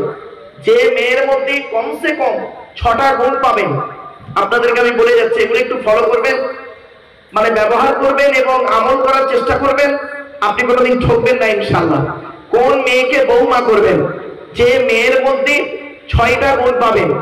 1 নাম্বার হলো, কোরআনে আছে, মুসলিমাতিন মুমিনাতিন কানিতাতিন তাইবাতিন আবিদাতিন সাইহাতিন সাইয়্যিবাতিন ওয়া আবকার। এর বাংলা সহজ সরল বাংলা মানেটা বলছি। 1 নাম্বার হলো মেয়েটি মুসলমান কিনা খবর নেবেন। 2 নাম্বার মেয়েটি বিশ্বাসী মেয়ে কিনা খবর নেবেন। 3 নাম্বার মেয়েটি খুব ইম্পর্টেন্ট, কি কানিতাতিন আনুগত্যশীলা মেয়ে কিনা খবর নেবেন। দূর থেকে খবর নিয়ে দেখবেন মেয়েটি ওর বাপ আর মাকে ভক্তি শ্রদ্ধা করে কিনা খবর নেবেন। দূর থেকে সঠিক তথ্য যদি পেয়ে যান মেয়েটি ওর বাপ আর মাকে ভক্তি শ্রদ্ধা সম্মান করে না, মাম্মার কথা মতো চলে না মেয়েটি, হকের উপরে, খবরদার ও যত সুন্দরী মেয়ে হোক আর যত পিসায় মনীষায় মুক্তিশায় মাস্টার ডাক্তার ইঞ্জিনিয়ার প্রফেসরের মেয়ে হোক, আর ও যত শিক্ষিতা মেয়ে হোক, যত সুন্দরী মেয়ে হোক, যত শিক্ষিতা হোক, খবরদার ওই মেয়েকে কোনোদিন ভিটেই তুলবেন না। ও নিজের বাম্মাকে ভক্তি শ্রদ্ধা করে না, তোমার বাম্মার পাতে সহজে এক থালা ভাত দিতে চাইবে, এই আশাটা করা না খুবই অবাস্তব কথা। বাড়ি থেকে ভাববেন। বেশিরভাগ মেয়ের সংসার নষ্ট হয় মেয়ের মায়ের কান ভাঙানিতে। খারাপ সেন্স নেবেন না, কিন্তু বাস্তব কথাই বললাম। বেশিরভাগ মেয়ের সংসার নষ্ট হয় মেয়ের মায়ের কান ভাঙানিতে। দেখবেন যে মেয়ের মা যত বেশি চালাক, যে মেয়ের মা যত বেশি চালাক, ওই মেয়ের কপালে তত তাড়াতাড়ি তলাক। কথাটা একবার ফেলে দেওয়ার না। এজন্য মেয়ের মায়েদেরকে আমি অনুরোধ করবো, দয়া করে ছেলের মায়েদের সঙ্গে বেশি টেক্কা দিতে যাবেন না। যেহেতু কি জিনিস আপনার বাড়িতে 18 বছর ছিল, আপনি ভালো অনুভব করতে পেরেছেন, আর তাকে দিয়েছেন অন্যের বাড়িতে, সে গিয়ে কতটা ভালো করবে এটা আপনি ভাববেন। তবে আবার অনেক ছেলের বাপ আর মা আছে বৌমার প্রতি অত্যাচার করে, খবরদার নয়। আমি ওটা রেফারেন্সে আসছি পরে।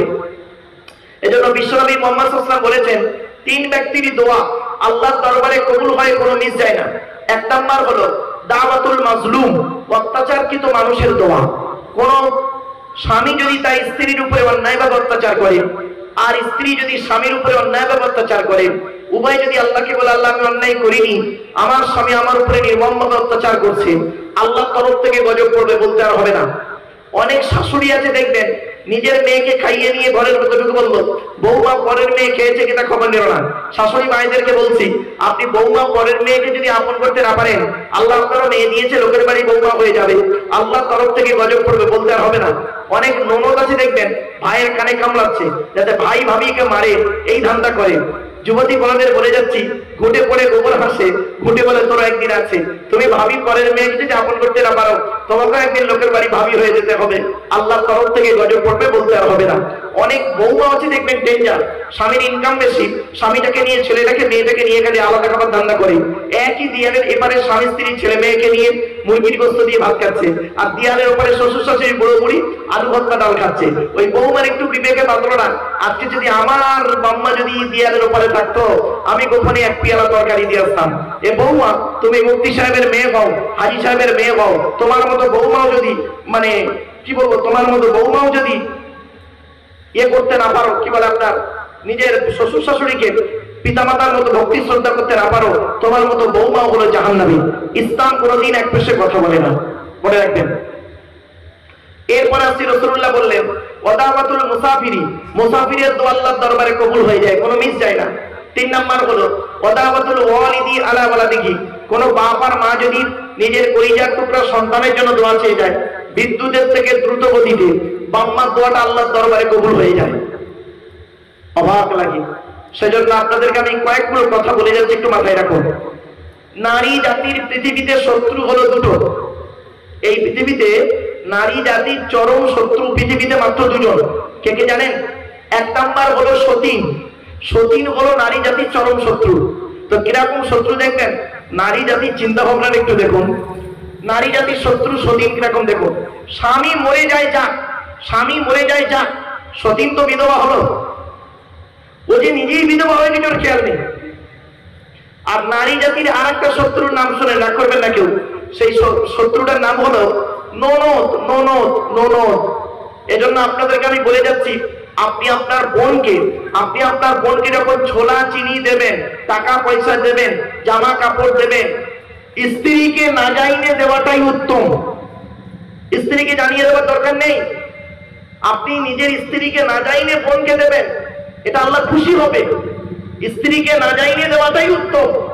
আর আমরা তো বুঝি না, কোনো কাজ করতে গেলে আগে বোনকে কিছু দিলে বউকে আগে দেখিয়ে জানিয়ে ঠিকঠাক করে দিচ্ছি। আপনি কি জানেন, ওর বোনকে যখন দেবেন, ওর বোনকে যে কাপড়টা দেবেন তার থেকে একটু দামি কাপড় আপনার বোনকে দিয়ে দেখবেন ওর অন্তরটা কি বলে। ভাববেন একটু, নিজেকে একটু বিবেক নিয়ে চিন্তা করুন, করলেই বুঝতে পারবেন। এই জন্য আপনাদেরকে আমি বলছি, রাসূলুল্লাহর কথাগুলো আপনাদেরকে আমি বাস্তব কথাটা তুলে ধরছি। এরপরে আসছি, ওই মেয়ের প্রতি বিবাহ থেকে দূরে সরে থাকবেন, ওই মেয়েকে বিবাহ করবেন। কোন মেয়ে? তাইবাতিন। আল্লাহ পাক কোরআনে বললেন তওবাকারিনী মেয়ে কিনা খবর নেবেন। 5 নাম্বার হলো আবিদাতিন, ইবাদতকারিনী মেয়ে কিনা খবর নেবেন। মেয়েটি নামাজ পড়ে কিনা, রমজান মাসে রোজা রাখে কিনা, এগুলো খবর নেবেন। রোজাদার মেয়ে কিনা, সাইহাতিন রোজাদার মেয়ে কিনা খবর নেবেন।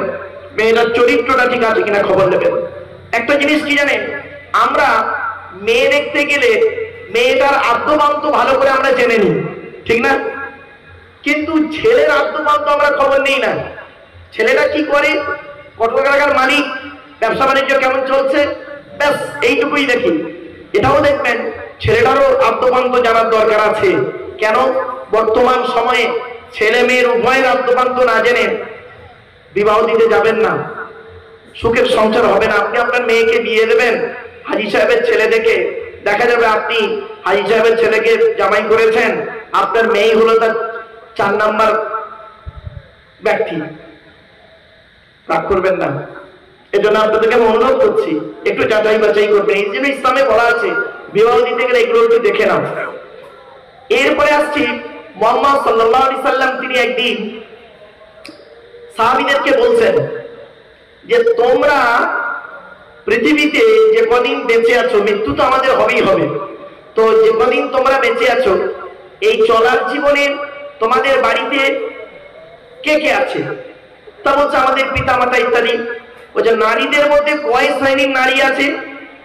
তো একজন ব্যক্তি বললেন আমাদের বাড়ির ভিতরে 4 শ্রেণীর নারী আছে, মেয়ে ছেলে আছে 4 শ্রেণী। কে কে? মা, বোন, মেয়ে, বউ। ভালো করে শুনে নিন দয়া করে, মা, বোন, মেয়ে, বউ। তখন নবীজি বললেন এই 4 শ্রেণীর মেয়ে ছেলে জান্নাতি না জাহান্নামী কি করে তুমি বুঝবে? বলে মারাত্মক জিনিস তো, এটা কি করে বলতে পারবো 4 শ্রেণীর মেয়ে জান্নাতি না জাহান্নামী? নবীজি বললেন তুমি কি করে বুঝবে, কখন বুঝবে তোমার স্ত্রী জান্নাতি আর কখন বুঝবে তোমার স্ত্রী জাহান্নামী? দুনিয়াতেই পেয়ে যাবে। আজ আমি আপনাদেরকে বলে যাচ্ছি, এইখানে এই মসজিদ প্রাঙ্গণে বলে গেলাম না, আপনারা বাড়ি থেকে একটু দেখবেন এই অভ্যাসগুলো যখন আপনার মায়ের মধ্যে থাকবে, আপনি চোখ বন্ধ করেই বুঝে নেবেন আমার মা যত নামাজ পড়ুক, রোজা রাখুক, হজ করুক আর নামাজ পড়ুক, যাই করুক, আমার মা জাহান্নামী নারী একজন। এই অভ্যাসগুলো আমি এখনই বলবো, এই অভ্যাসগুলো যেগুলো বলবো আমি, সেইগুলো যদি আপনার মেয়ের মধ্যে থাকে, আপনার স্ত্রীর মধ্যে থাকে, আপনার বোনের মধ্যে যদি থাকে, আপনার বোন, মা, বোন, মেয়ে যেই হোক, যত হজ করুক আর নামাজ পড়ুক জাহান্নামী জাহান্নামী জাহান্নামী। সেই অভ্যাসগুলো কি কি একটু দয়া করে আপনারা শুনে যান। আর যদি এগুলো থাকে পরিবর্তন করার চেষ্টা করুন আজকের বাড়িতে গিয়ে। আর মা বোন যারা শুনছেন, মা বোনরা আমার যারা বক্তব্য শুনছেন, মায়েরা বোনেরা, আপনাদের কাছে আমার একান্ত আবেদন নিবেদন, আপনারা দয়া করে এই অভ্যাসগুলোকে আপনারা পরিবর্তন করুন। 1 নাম্বার নবীজি বললেন ওই নারী জাহান্নামী, নামাজ পড়ে রোজা রাখলেও জাহান্নামী, যে নারী তার স্বামীর সঙ্গে যখন কথা বলে মেজাজ দিয়ে কথা বলে। আমার ভাষা বুঝতে পারছেন আপনারা? অনেক মেয়ে ছেলে আছে দেখবেন সারা পাড়ার লোকের সঙ্গে কথা বলছে মিষ্টি ভাষায়, আর স্বামীর সঙ্গে যখন কথা বলে দেখবেন মুড নিয়ে মেজাজ নিয়ে কথা বলে।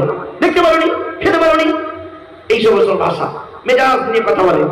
আল্লাহ নবী বলেছেন যে নারী তার স্বামীর সঙ্গে যখন কথা বলে মেজাজ দিয়ে, কড়া ভাষায় কর্কশ ভাষায় কথা বলে, ওই নারী যত নামাজ পড়ুক রোজা রাখুক জাহান্নামী জাহান্নামী জাহান্নামী। এবার আপনি ভাবুন এই অভ্যাসটা আপনার মায়ের মধ্যে আছে কিনা, মেয়ের মধ্যে আছে কিনা, বোনের মধ্যে আছে কিনা, আপনার স্ত্রীর মধ্যে আছে কিনা, ভাবুন একটু, এখানেই বুঝে নেবেন। নাম্বার 2, দ্বিতীয় নাম্বার নবীজি বললেন ওই মেয়ের প্রতি আল্লাহর গজব যে মেয়ে স্বামীর দুর্নাম বদনাম অন্য কোনো ব্যক্তির কাছে করে বেড়ায়। স্বামীর দুর্নাম বদনাম অন্য কোনো ব্যক্তির কাছে করে বেড়ায়, এই ধরনের মহিলা এখন বেশি পাওয়া যাচ্ছে। সমীক্ষা উঠে এসেছে এই ধরনের মহিলা বেশি এসেছে, কে পাওয়া যাচ্ছে কিরকম দেখবেন। ধরুন আপনি হাজী সাহেব মানুষ, আপনার ছেলেকে বিয়ে দিলেন একটা ভালো মেয়ে দেখে, মনে করলেন হাজী সাহেবের মেয়ে খুব ভালো মেয়ে, হাজী সাহেব মানুষ তো তার মেয়েটা ভালোই হবে আশা করি। কিন্তু হাজী যে বউ বয়সে হজ করে যে ছেলের টাকা এতে কেউ জানে না, তো যাই পারো। তা আপনি হাজী সাহেবের মেয়ে দেখে বৌমা করে আনলেন। বৌমা করে আনার পরে আপনার ছেলে তখন কলকাতা থাকে সোম থেকে শনি, ব্যাস সোম টু শুক্র থাকে, শনিবার রবিবার বাড়ি থাকে। আপনার বৌমা করছে কি সপ্তাহে 5 দিন, সোম থেকে শুক্র পর্যন্ত 5 দিন মোবাইলে ব্যস্ত। কার সঙ্গে ব্যস্ত? আপনি মনে করছেন আমার ছেলের সঙ্গে ব্যস্ত, কিন্তু না, আপনার ছেলের সঙ্গে কথা বলতে ধরুন সারা দিনে 30 মিনিট কথা বলে, আর বাকি 10-12 ঘন্টা কথা বলছে কার সঙ্গে জানেন? ও বাল্যকালে যে সঙ্গে প্রেম করেছিল 8, 9, 10, 11, 12, এই 5 বছর যে ছেলের সঙ্গে প্রেম করেছিল তার সঙ্গে তো বিয়ে হয়নি। এবার তার কাছে খালি দুর্নাম বদনাম ইত্যাদি ইত্যাদি হচ্ছে। কয়েক বছর পরে দেখা যাচ্ছে একটা বাচ্চার মা রেখে, বাচ্চাটাকে রেখে মেয়ে পালিয়ে গেল। এবং শুধু তাই নয়, এমনও হয়েছে বিয়ে 4 মাস পরে পালিয়ে গেল ইত্যাদি ইত্যাদি। এই জন্য কথা মাথায় রাখবেন, আল্লাহ রাসূল বলেছেন ওই মেয়ে ছেলে জাহান্নামী যে মেয়ে ছেলে তার স্বামীর দুর্নাম বদনাম অন্যের কাছে করে বেড়ায়। নাম্বার 2। নাম্বার 3, তৃতীয় নাম্বার হচ্ছে কি, যে ওই মেয়ে ছেলের প্রতি আল্লাহর গজব জাহান্নাম যে মেয়ে ছেলে স্বামী থাকা সত্ত্বেও অন্য পুরুষের সঙ্গে পরকীয়ায় লিপ্ত হয়। ভাষা সে বুঝতে পেরেছেন, বাচ্চা ছেলে আছে, বেশি ডিসকাস করলাম না। তো ওই মেয়ে ছেলের প্রতি আল্লাহর গজব যে মেয়ে ছেলে স্বামী থাকা সত্ত্বেও কি করে পর পুরুষের সঙ্গে পরকীয়ায় লিপ্ত হয়। 4 নাম্বার হলো ওই মেয়ে ছেলের প্রতি আল্লাহর গজব যে মেয়ে ছেলে বিনা কারণে স্বামীর বিছানা ছেড়ে দিয়ে অন্য বিছানায় রাত কাটায়। মারাত্মক কথা বললাম না, স্বামীর বিছানা ছেড়ে দিয়ে অন্য বিছানায় রাত কাটায়, ওই মেয়ে ছেলের প্রতি আল্লাহর গজব। মা বোনদেরকে বলছি, মায়েরা বোনেরা খবরদার স্বামীর বিছানা ত্যাগ করবেন না, এটা আমার অনুরোধ, রাসূলুল্লাহর হাদিস, আমার কথা নয়। এরপরে 5 নাম্বার হলো ওই মেয়ে ছেলের প্রতি আল্লাহর গজব যে মেয়ে ছেলে স্বামীর পরিবারের সঙ্গে খারাপ আচরণ করে। স্বামীর পরিবার কারা? স্বামীর বাপ, স্বামীর মা, স্বামীর ভাই, স্বামীর বোন। স্বামীর পরিবারের সঙ্গে যে মেয়ে ছেলে খারাপ আচরণ করে ওই মেয়ে ছেলের প্রতি আল্লাহর গজব, আল্লাহর লানত। 6 নাম্বার হলো ওই মেয়ে ছেলের প্রতি আল্লাহর গজব যে মেয়ে ছেলে কি বলে, স্বামীকে বলে, কথায় কথায় বলে তোমার সঙ্গে বিয়ে হয়ে আমার জীবনটা নষ্ট হয়ে গেছে, আমার মতো মেয়ে বলে তুমি উদ্ধার হয়ে গেলে, অন্য কেউ হলে বুঝতে পারতে, আমার জায়গায় অন্য কেউ থাকলে বুঝতে পারতো তুমি কি জিনিস। অথবা বলে তোমার সঙ্গে বিয়ে হওয়ার আগে আমাকে অন্য অনেক ছেলে বিয়ে করতে চেয়েছিল, আমি তাদেরকে বিয়ে করিনি, আমার বাপ আর মা ভালো মানুষ বলে তোমার সঙ্গে বিয়ে দিয়ে আমার জীবনটা নষ্ট করে দিয়েছে। আরে দেবে কি করে, সে বিয়ে করবে কি করে? তুই তো 9 ক্লাস কম মাধ্যমিক পাস, তা তোকে একটা ডাক্তারে বিয়ে করবে, একটা মাস্টারে বিয়ে করবে? তুই তো 1 পাস মেয়ে, তা আমি ভালো বলেই তোকে বিয়ে করেছি। জাস্ট একটা উদাহরণ দিলাম। চলো, তো এই অভ্যাসগুলো যে নারীর মধ্যে থাকবে ওই নারী হলো জাহান্নামী নারী। এ আপনার মা হতে পারে, আমার মা হতে পারে, বোন হতে পারে, মেয়ে হতে পারে, স্ত্রী হতে পারে। এগুলোকে পরিবর্তন করার চেষ্টা করুন। এরপরে আসছি, বিশ্বনবী মুহাম্মদ সাল্লাল্লাহু আলাইহি সাল্লাম বললেন, শুনে নিন, খুব গুরুত্বপূর্ণ কথা এটা, কিয়ামতের মাঠে। আচ্ছা, তার আগে একটা ছোট্ট প্রশ্ন করি আপনাদের। আচ্ছা বাপেরা, বলুন তো দেখি, মানুষ মুসলিমরা মারা গেলে গোসল দিয়ে, কাফন পরিয়ে, জানাজা পড়িয়ে, মাটি দিয়ে চলে আসেন, ঠিক কিনা? বলুন না ভাই, একটু কথা বলুন না।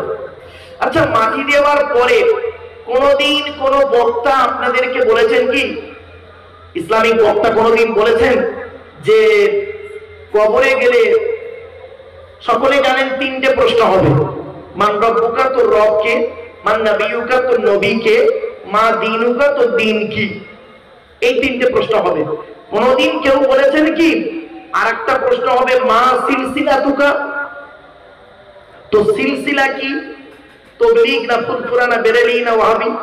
বলেনি। তাহলে এই প্রশ্নটা কবরে আশা করি হবে না। কিয়ামতের মাঠে, পরকালে কিয়ামতের মাঠে কি সৃষ্টিকর্তা এরকম প্রশ্ন আমাদেরকে করবেন মনে হয়? শুনেছেন কারোর মুখ থেকে যে কিয়ামতের মাঠে আল্লাহ বলবেন, তুই পৃথিবীতে ফুরফুরা সিলসিলা করেছিস না তাবলীগ সিলসিলা করেছিস না বেরেলি না জামাতি ইসলামী না আহলে হাদিস ছিলিস? বলবে কি? বলবে না।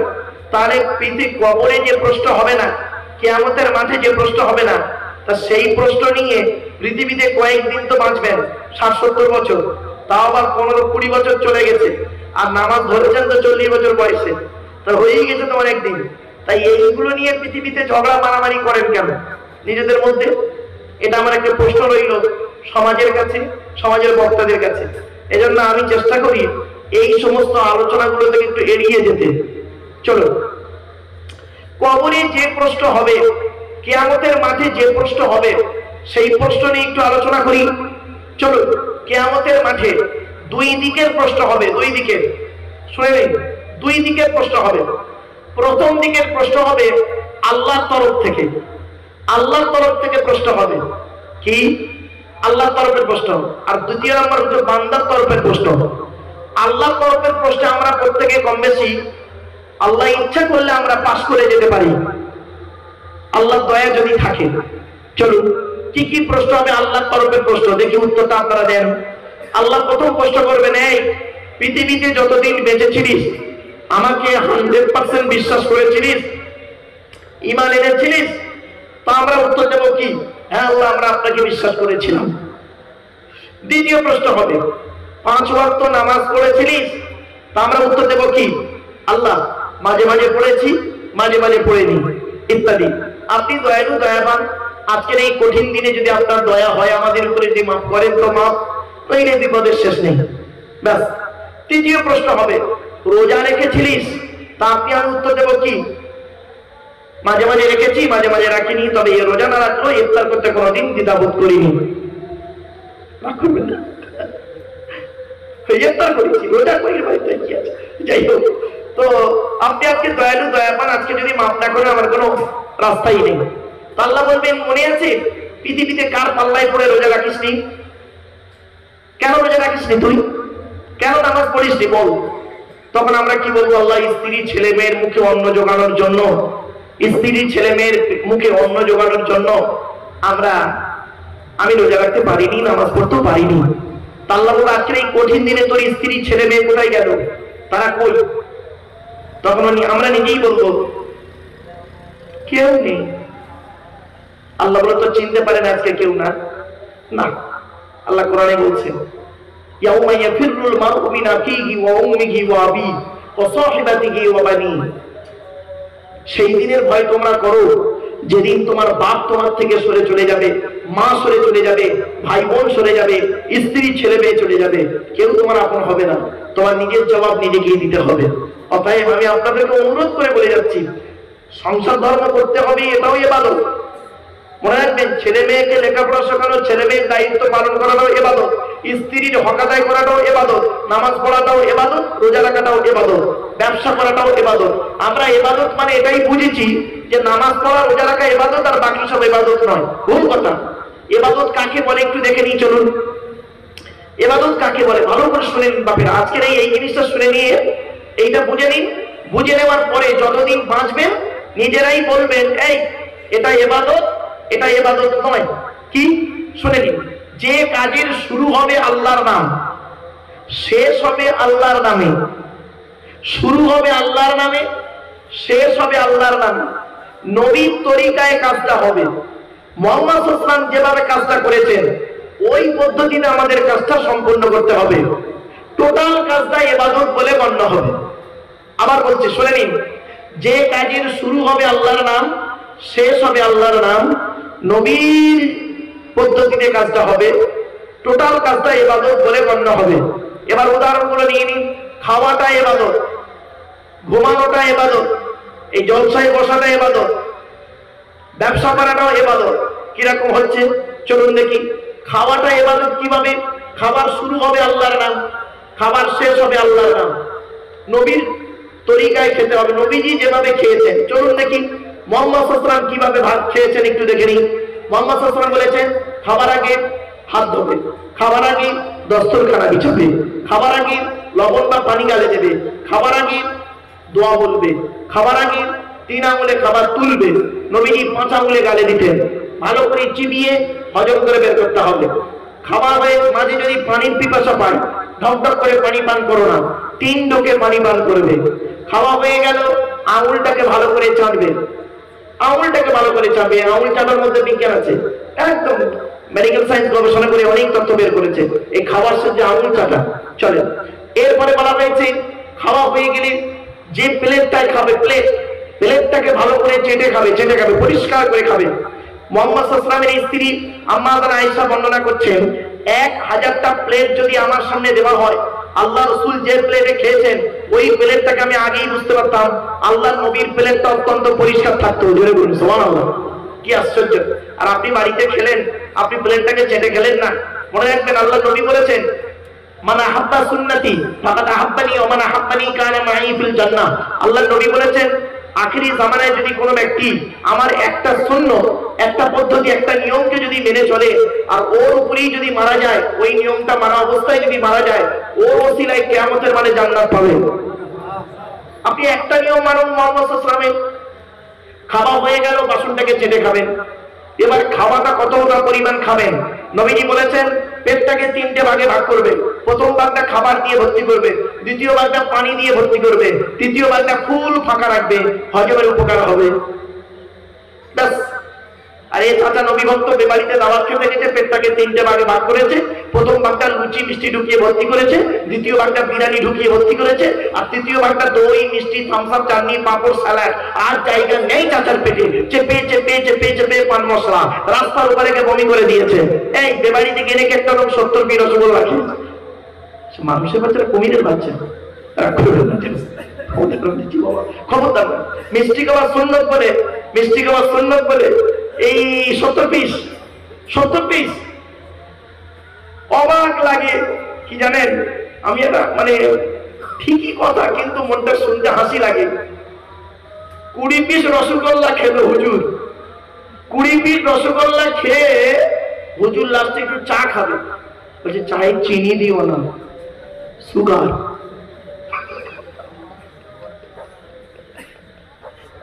কবি রসগোল্লা কবি ঢুকিয়েছে 20 পিস। বাপেরা অবাক লাগে, কষ্ট হয়। যাই হোক, চল আগে যাই। এবার আসছি ঘুমানোটা ইবাদত। শুনে নিন, এগুলো একটা একটা নিয়ম পদ্ধতি পালন করুন আজ থেকে বাড়িতে গিয়ে। ঘুমানোটা ইবাদত। নবীজি বলেছেন ঘুমানো শুরু হবে আল্লাহর নাম, ঘুম থেকে উঠবে আল্লাহর নাম। কেমন করে ঘুমাবে? নবীজি যেভাবে ঘুমিয়েছেন। চলুন দেখি নবীজি কিভাবে ঘুমিয়েছেন। নবীজি বলেছেন ঘুমানোর আগে ওযু করে নেবে, ঘুমানোর আগে ওযু করবে, ঘুমানোর আগে দোয়া বলবে, ঘুমানোর আগে বিছানাটা ঝেড়ে দেবে, ঘুমানোর আগে লাইট অফ করবে, ঘুমানোর আগে ডান হাতটা ডান চোয়ালিতে রাখবে, ডান কাত ফিরে শুয়ে পড়বে। বেটা ছেলেদের বিনা কারণে উপুড় হয়ে শোয়া নিষেধ, মেয়েদের বিনা কারণে চিত হয়ে শোয়া নিষেধ। বাড়ি থেকে ভাববেন। চলুন ঠিক এইবার প্রত্যেকটা একটা করে মানুষ আজ থেকে বাড়িতে গিয়ে ওটাই বড় ছিলেন, আপনি কিয়ামতের মানে নাজাত পেয়ে যাবেন। চলুন এবার আসছি কিয়ামতের মাঠে আল্লাহ প্রশ্ন করবেন যে তুই নামাজ পড়েছি, রোজা রাখিস, এর হবে না কি? তখন আমরা বলবো আল্লাহ আপনি দয়ালু দয়াবান, আজকে যদি আপনি আমাদের মাফ না করেন আমাদের মরণ ছাড়া কোনো গতি, আমাদের বিপদ মানে জাহান্নাম ছাড়া কোনো গতি নেই। তো আল্লাহ ইচ্ছা করলে সেদিন আমাদের মাফ করলে করতে পারেন। এটা বান্দার তরফের প্রশ্ন গেল, ঝামেলা মানে কোন রকম টাকা দিলাম। ধরা আমরা কিন্তু প্রত্যেকেই পড়বো, বান্দার তরফের প্রশ্ন। আল্লাহর তরফের প্রশ্ন আমরা মোটামুটি ছাড় পেয়ে যাবো আল্লাহ যদি চাইলেন, কিন্তু বান্দার তরফের প্রশ্ন আমরা ধরা পড়ে যাব। আল্লাহ বলবেন, এই স্বামী হিসাবে পৃথিবীতে কতটা দায়িত্ব পালন করেছিস? স্বামী হিসাবে পৃথিবীতে কতটা দায়িত্ব পালন করেছেন? এই জন্য নবীজি বলেছেন, এই স্বামীরা তোমরা তোমাদের স্ত্রীদেরকে 17টা শিক্ষা দেবে পৃথিবীতে। 17টা শিক্ষা দিতে হবে আপনাকে। আপনি স্বামী হয়েছেন, একটাও তো শিক্ষা স্ত্রীকে দেননি। দয়া করে একটু শুনে যান। 1 নম্বরে বলা হয়েছে কি, এই স্বামীরা তোমরা তোমাদের স্ত্রীদেরকে এই শিক্ষা দেবে, তারা যেন কোনোদিন কাবা শরীফের দিকে মুখ করে কোনোদিন থুথু যেন না ফেলে। তারপরে বলা হয়েছে, এই স্বামীরা তোমরা তোমাদের স্ত্রীদেরকে এই শিক্ষা দেবে, আসসালামু কাবলাল কালাম, স্বামী স্ত্রী যখন কথাবার্তা বলবে একে অপরকে সালাম দেওয়া নেওয়া করবে, আল্লাহর রহমত মহব্বত ভালোবাসা আল্লাহ বাড়িয়ে দেবে। এরপরে বলা হয়েছে, স্বামীরা তোমরা তোমাদের স্ত্রীদেরকে এই শিক্ষা দেবে, তারা যেন কোনোদিন কাবা শরীফের দিকে মুখ করে কোনোদিন পেশাব পায়খানা যেন না ফেরে। আচ্ছা, কাবা শরীফের পেছন ফিরে যেন পেশাব পায়খানা যেন না ফেরে। তারপরে বলা হয়েছে, তোমরা তোমাদের স্ত্রীদেরকে এই শিক্ষা দেবে, তারা যেন কোনোদিন গোসলখানায় পেশাব যেন না ফেরে। তারপরে বলা হয়েছে, তোমরা তোমাদের স্ত্রীদেরকে এই শিক্ষা দেবে, তারা যেন কোনোদিন গোসলখানায় উলঙ্গ অবস্থায় গোসল যেন না করে। তারপরে বলা হয়েছে, তোমরা তোমাদের স্ত্রীদেরকে এই শিক্ষা দেবে, তারা যেন কোনোদিন হাতের চুড়ি, মা বোনেরা ভালো করে শুনে নিন, আপনাদের করজোড়ে বলে যাচ্ছি, বাড়িতে এগুলো চেঞ্জ করবেন। আপনার স্ত্রী যদি, আপনার মা বোন মেয়ে বউ এই 4 জন যদি এক হাতে একটা বেশি চুড়ি পরে থাকে, আপনি তাকে নিষেধ করুন। নবীজি বলেছেন, তোমরা তোমাদের স্ত্রীদেরকে এই শিক্ষা দেবে, তারা যেন এক হাতে একের বেশি চুড়ি যেন ব্যবহার না করে। এক হাতে একটা চুড়ি পরবে, এক হাতে 2টো চুড়ি পরা নিষেধ। কারণ নবীজি বললেন, তোমার স্ত্রীর চুড়ির ঝুনঝুনি আওয়াজটা পরপুরুষের জন্য হলো হারাম। আপনি বুঝেছেন? এরপরে নবীজি বললেন, তোমরা তোমাদের স্ত্রীদেরকে এই শিক্ষা দেবে, তারা যেন মাথার বালিশ তারা যেন কোনোদিন দুটো ব্যবহার যেন না করে। স্বামী স্ত্রী যখন ঘুমাবে একটি মাত্র লম্বা বালিশে, এক বালিশে স্বামী স্ত্রী মাথা রেখে ঘুমাবে, আল্লাহর রহমত মহব্বত ভালোবাসা বেড়ে যাবে। এরপরে নবীজি বললেন, তোমরা তোমাদের স্ত্রীদেরকে এই শিক্ষা দেবে, নামাজের শিক্ষা দেবে, আদবের শিক্ষা দেবে, ভাষা শিক্ষা দেবে।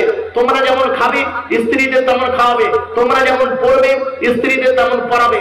এরপরে নবীজি বলেছেন, স্ত্রীর গালে খাবার তুলে দেওয়া হলো সুন্নাত। শুনে রেখে দিন, আল্লাহ নবী বলেছেন, কোন স্বামী যদি তার স্ত্রীর গালে প্রথম খাবার তুলে দেয়, সদকা করলে যে নেকি হবে সেই নেকি ওই স্বামীর আমলনামায় আল্লাহ দেবে। ভাবতে পেরেছেন? কোনদিন স্ত্রীর গালে খাবার তুলে দিয়েছেন? বিয়ের আগে একটা প্রেম করেছিলেন, তারই বিয়ে করেছেন যদিও, হ্যাঁ, বিয়ের আগে 4 বছর প্রেম করেছে, একটা রেস্টুরেন্টে গিয়ে 1 প্লেট চাউমিন খাচ্ছে 4 ঘন্টা ধরে, মাল শেষ হয় না। আর বিয়ের পরে 1 বাসন ভাত 5 মিনিটে শেষ। এই ভালোবাসা, রাগ করবেন না। চলুন, এরপরে নবীজি বললেন, মা বোনেরা শুনে নিন, মেয়েদের 5 রকম পোশাক পরা হারাম। খবরদার, মেয়েদেরকে এই 5 রকম পোশাক পরতে দেবেন না। 1 নম্বর, টাইট ফিট পোশাক। টাইট ফিট পোশাক মেয়েদের পরা চলবে না। টাইট ফিট পোশাক পরতে পারো, ওর উপরে চাদর বা কাপড় দিয়ে ঢেকে নিতে হবে। 2 নম্বর, মেয়েদের ওই পোশাক পরা হারাম যে পোশাকটা বাইরে থেকে ভেতরের অঙ্গ দেখা যায়। 3 নম্বর, মেয়েদের ওই পোশাক পরা হারাম যে পোশাকটা, তুমি যে ধর্মের মহিলা অন্য ধর্মের পোশাক তোমার জন্য পরা হারাম। 4 নম্বর, মেয়েদের ওই পোশাক পরা হারাম যে পোশাকটা বাইরে থেকে বিপরীত লিঙ্গের মতো, অর্থাৎ কোন পুরুষ মহিলার পোশাক পরতে পারবে না, কোন মহিলা পুরুষের পোশাক পরতে পারবে না। 5 নম্বর, মেয়েদের ওই পোশাক পরা হারাম যে পোশাকটা পরলে বিপরীত লিঙ্গকে আকর্ষণ করে, এই পোশাক পরা হারাম। মা বোনদের বলে যাচ্ছি, মায়েরা বোনেরা এগুলো একটু চেঞ্জ করুন। এতক্ষণ এই 2 ঘন্টার ভিতরে যে কথাগুলো বললাম, টু দি পয়েন্টের উপরে কথাগুলো বলেছি। বাপ, আমি যদি চিৎকার করে চেঁচামেচি করে টেনে টেনে বলতাম তাহলে মনে হয় শর্টে কথা বলতে, অল্প কথা বলতে পারতাম, কিন্তু এতগুলো কথা বলেছি আপনাদের কাছে, ভাবতে পারবেন না। এরপরে নবীজি বললেন, তোমাদেরকে এই প্রশ্ন করা হবে। 1 নম্বর, স্বামী হিসাবে তোমাদের প্রশ্ন করা হবে কিয়ামতের মাঠে। তাই আমি আপনাদের অনুরোধ করে বলে যাচ্ছি, আল্লাহ নবী বলেছেন, স্ত্রীর পিতামাতার গালি দেওয়া হলো হারাম। কি স্ত্রীর পিতামাতার গালি দেওয়া হারাম। আপনি শ্বশুর শাশুড়িকে কত গালি দিয়েছেন খেয়াল করেছেন? আপনি কোথায় বসে আছেন? আপনার গালে দাড়ি, মাথায় টুপি, নামে লাগে মোহাম্মদ, গরুর গোশত খেয়েছেন, লজ্জাস লেগে চামড়াকে নিয়ে কুমড়ে নামাজ পড়ছেন মুসলমান। আপনাকে জবাব দিতে হবে। নবীজি বলেছেন, স্ত্রীর পিতামাতার গালি দেওয়া হারাম, খবরদার দেবেন না দয়া করে। এরপরে বলা হয়েছে কি জানেন, এরপরে বলা হয়েছে কিয়ামতের মাঠে তোমাকে প্রশ্ন করা হবে পিতা হিসেবে কতটা দায়িত্ব পালন করেছো, ছেলে মেয়ের হক আদায় করেছো। ছেলে মেয়ের উপরে 3টে দায়িত্ব পালন করেছি। নবীজি বলেছেন ছেলে মেয়ে জন্মগ্রহণ করলে সুন্দর সুন্দর নাম রাখবি, ডান কানে আযান দেবে, বাম কানে ইকামত দেবে, অর্থ থাকলে আকীকা করবে। আর ছেলে মেয়ে যখন কথাবার্তা বলতে শিখবে তাদের লেখাপড়া শেখাবে, কোরআনের শিক্ষা দেবে। তারপরে বলা হয়েছে ছেলে মেয়ে প্রাপ্তবয়স্ক হয়ে গেলে যৌবন যখন তার ফুটবে, পাত্র পাত্রীটিকে সঠিক সময়ে বিবাহ দেবে। সঠিক সময়ে যদি তাদের বিবাহ না দাও, ওই ছেলে মেয়ে যদি ব্যভিচারে লিপ্ত হয়, সমস্ত পাপের বোঝা ওই বাপ আর মায়ের ঘাড়ে পড়বে। কোথায় আছেন আপনি? এরপরে বলা হয়েছে ছেলে হিসেবে কতটা দায়িত্ব পালন করেছো, পিতামাতার দায়িত্ব পালন করেছেন, হক আদায় করেছেন, করেননি, পিতামাতার সেবাও করেননি। আল্লাহ পাক কোরআনে বলেছেন পিতামাতার বাপ আর মায়ের, আল্লাহ নবীদের পরে স্থান হলো বাপ আর মায়ের। খবরদার বাপ মাকে কোনোদিন কাঁদাবেন না, বাপ আর মাকে কোনোদিন কাঁদাবেন না। যাদের বাড়ি বৃদ্ধ পিতামাতা আছে তাদের বাড়ি আল্লাহর রহমত ঝরে ঝরে পড়বে। জোরে বলুন সুবহানাল্লাহ। যাদের বাপ মা মারা গেছে তারা কি করবেন? যাদের বাপ মা মারা গেছে তারা করবেন কি? শুক্রবারে জুম্মার নামাজ পড়ে কবর জিয়ারত করবেন, বাপ আর মায়ের নামে দান খয়রাত করবেন, কবরে শুয়ে শুয়ে তারা সওয়াব পাবে। জোরে বলুন সুবহানাল্লাহ। এরপরে বলা হয়েছে ভাই হিসেবে তোমাকে দায়িত্ব পালন করতে হবে, ভাই হিসেবে প্রশ্ন করা হবে ভাইয়ের হক আদায় করেছো? বাপ মারা গেছে, চাচা বেঁচে ছিল, ছোট ছোট ভাই বোনের সম্পত্তি নিজের নামে রেকর্ড করে বসেছিলেন। এতিমের মাল খাওয়া হারাম, মাদ্রাসা মসজিদের নামে চাঁদা তুলে নিজের পেটে খাওয়া হারাম। বাপেরা কোরআনে আছে 250 রকমের হারাম, 250 রকমের হালাল। কটা হারাম হালাল জানি আমরা? আমরা তো কয়েক কটা হারাম হালাল জানি। সুদ খাওয়া, মদ খাওয়া, ঘুষ খাওয়া, বিয়ের পণ নেওয়া, নারী নির্যাতন করা, জমির আল চুরি করা, হুকুমের কারেন্ট নেওয়া, এই কটা কথাই তো বলতে পারি, আর কিছু বলতে পারি না। চলেন এরপরে বলা হয়েছে চাচা হিসাবে কতটা দায়িত্ব পালন করেছিলে পৃথিবীতে। পুরুষদের 10 রকমের প্রশ্ন হবে। 1 নম্বর হলো স্বামী হিসাবে কতটা দায়িত্ব পালন করেছো, পিতা হিসাবে কতটা দায়িত্ব পালন করেছো, ছেলে হিসাবে কতটা দায়িত্ব পালন করেছো, ভাই হিসাবে কতটা দায়িত্ব পালন করেছো, আর চাচা হিসাবে কতটা দায়িত্ব পালন করেছো 5টা। 6 নম্বর দুলাভাই হিসাবে কতটা দায়িত্ব পালন করেছো। দুলাভাই রাগ করবেন না, আপনার স্ত্রীর পেটে বাচ্চা, আপনার স্ত্রীর পেটে বাচ্চা, 9 মাসের বাচ্চা, চলাফেরা করতে পারে না। আপনার একটা শালী ছিল 18 বছর 19 বছর বয়স, শালীটা আপনার বাড়িতে এসেছিল আপনার স্ত্রীর সহযোগিতা করার জন্য। দুঃখের বিষয় আপনার স্ত্রীর পেটের বাচ্চা হয়ে গেল। বাচ্চা হয়ে যাবার পরে আপনার শালী 9 মাস পরে বাড়ি যাচ্ছে। দুর্ভাগ্যের বিষয় মেয়েটার কি এমন কপাল খারাপ, 3 মাসের প্রেগন্যান্ট হয়ে বাড়ি যাচ্ছে। বোঝার জন্য ঠিক বুঝে নিয়েছেন। এই জন্য নবীজি বলেছেন কিয়ামতের মাঠে তোমাকে এই প্রশ্নের জবাব দিতে হবে তুমি দুলাভাই হিসাবে কতটা দায়িত্ব পালন করেছো। এরপরে আসছি মামা হিসাবে কতটা দায়িত্ব পালন করেছো। মামা 7টা। 8 নম্বর হলো ফুপা বা খালু, ফুপুর বর, খালার বর, ফুপা বা খালু হিসাবে কতটা দায়িত্ব পালন করেছো। 9 নম্বর খুব ইম্পর্টেন্ট, দাদু হিসাবে কতটা দায়িত্ব পালন করেছো। অনেক দাদু এখানে বসে আছে যে বাপের 4টে ছেলে, বড় ছেলে তার পয়সা দেয় করে বড় ছেলের ছেলেকে নাতিকে বেশি করে কোলে ফেলে দেয়, বিস্কুট কিনে দেয়, লজেন কিনে দেয়। আর মেজো ছেলেরা গরিব, কিছু দিতে পারে না, তার ছেলেকে দেখে না। ইনি দাদু হয়েছেন। ছি নিকৃষ্ট দাদু। কিয়ামতের মাঠে আপনাকে জাহান্নাম ছাড়া কোন রাস্তা হবে না। চলো 10 নম্বর হলো নানা হিসাবে কতটা দায়িত্ব পালন করেছো। এই 10 রকমের প্রশ্নের জবাব আপনাকে আমাকে দিতে হবে। আল্লাহ সুবহানাহু ওয়া তাআলা আমাদের সকলের শোনার বলার আমল করার তৌফিক যেন দান করে। বলুন আল্লাহুম্মা আমিন।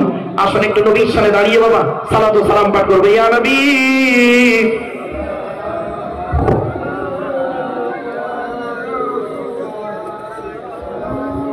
একটু আগে আসবেন বাবা। ঠিক আছে এই প্রশ্ন।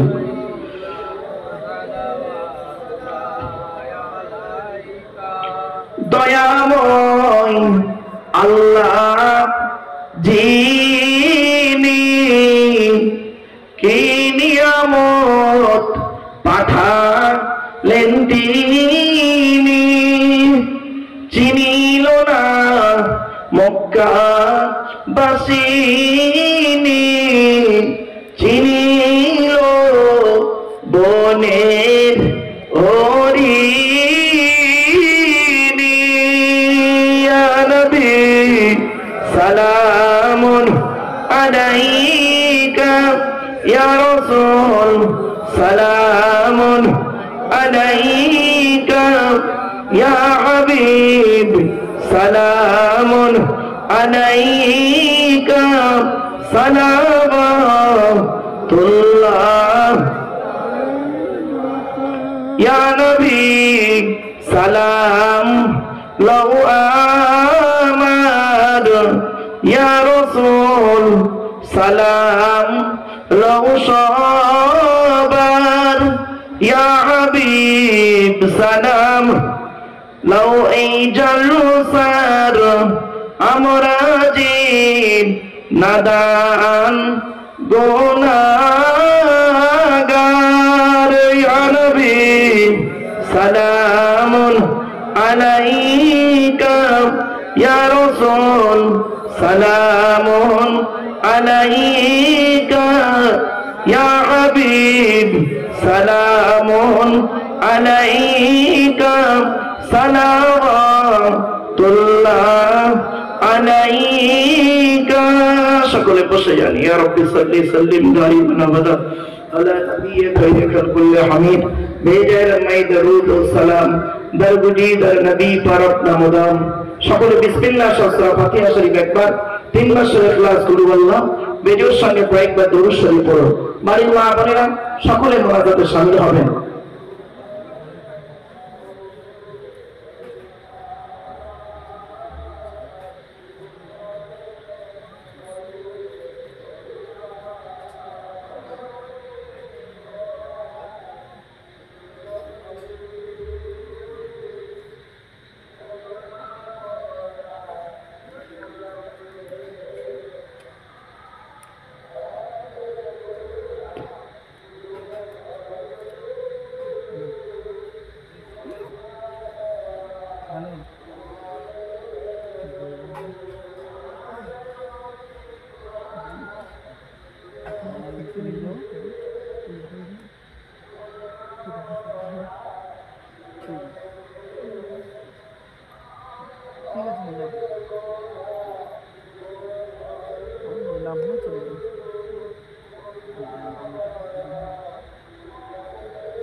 সুধী শ্রোতা মণ্ডলী, আপনাদের কাছে আর কয়েকটা কথা আপনাদের কাছে রাখবো, গুরুত্বপূর্ণ কথা, সেগুলো একটু আপনারা মূল্যায়ন করবেন।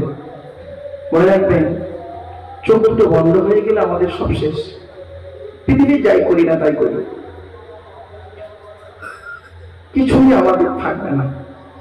খালি হাতে যেমন মায়ের পেটে এসেছিলাম, পৃথিবীর মুখ যেমন দেখেছিলাম, মায়ের পেট থেকে খালি হাতে, কিছুই ছিল না। তো পৃথিবী ছেড়ে যেতেই হবে খালি হাতে। যাওয়ার আগে পৃথিবীতে কয়েকটা দিন বাঁচব, 70, 80, 90, 100 বছর, খুব টেনে টুনে 150 বছর, খুব আরো যদি বেশি হয় 200 বছরের বেশি, এত বাঁচে না। চোখ দুটো বন্ধ হয়ে গেলে সব শেষ। তো পৃথিবীতে যে কদিন বেঁচে থাকি মানুষের উপকার করতে না পারলে কোনোদিন মানুষের ক্ষতি করতে যাব না, এটা মাথায় রাখবেন সব সময়ের জন্য। খুব গুরুত্বপূর্ণ কথা, একটু মাথায় রাখুন। আল্লাহ রাব্বুল আলামিন তিনি বলেন, বান্দা শোন, পৃথিবীতে যে কদিন বাঁচবি 100% আমাকে বিশ্বাস করবে। আমাদের ভরসাটা হবে না আল্লাহর উপরে। খেতে গেলে আল্লাহর নাম, শুতে গেলে আল্লাহর নাম, বসতে গেলে আল্লাহর নাম, সব কিছু দিয়ে হবে আল্লাহর নাম। মনে রাখবেন, আল্লাহকে সঙ্গে রাখুন, দেখবেন আর কোনো সমস্যাই থাকবে না। আল্লাহ বলছে, মানুষ, পৃথিবীর মানুষ সমস্যার সমাধানের জন্য এর কাছে তার কাছে ওর কাছে গিয়ে সমস্যায় পড়ে। আমি আল্লাহ জানিয়ে দিচ্ছি, বান্দা কারোর কাছে যেতে হবে, তুই আমার কাছে চা, আমি আল্লাহই তো রাস্তা বলে দেবো, সমস্যার সমাধান আমি দিয়ে দেবো, আর কেউ দিতে পারবে না। মনে রাখবেন, আল্লাহ রাব্বুল আলামিন সবকিছু করতে পারেন। তিনি বলেছেন, বান্দা তোরা ভরসা করবি আমার উপরে। ইযা আযামতা ফাতাওয়াক্কাল আলাল্লাহ। যখন কোনো কাজ করতে যাবি বান্দা, পৃথিবীর কোনো ব্যক্তি বস্তুর উপরে ভরসা করবি না, একমাত্র বান্দা তুই আল্লাহর উপরে ভরসা করে কাজে লাগবি। যারা আল্লাহর উপরে ভরসা করে কাজে নামে আমি তাদের অত্যন্ত ভালোবাসি। জোরে বলেন সুবহানাল্লাহ। এজন্য ভরসাটা আপনারা আল্লাহর উপরে রাখুন। আর ছেলে মেয়ের দায়িত্ব পালন করুন, পিতামাতার সেবা যত্ন করুন, ভাই ভাই মিলেমিশে চলুন, প্রতিবেশীর উপকার করুন। মানুষের উপকার করতে না পারলে ক্ষতি করতে যাবেন না। আর একটা কথা আপনাদের বলে যাচ্ছি, গরিবের পাশে দাঁড়ান। বিশ্বনবী মুহাম্মদ সাল্লাল্লাহু আলাইহি ওয়াসাল্লাম বলেছেন, জান্নাত 5 শ্রেণীর মানুষের জন্য আশা করে। ইন্নাল জান্নাতা তাশতাকু ইলা খামসাতি নাফার। জান্নাত 5 শ্রেণীর মানুষের জন্য আশা করে। এক নম্বর হলো তালিয়াল কোরআন।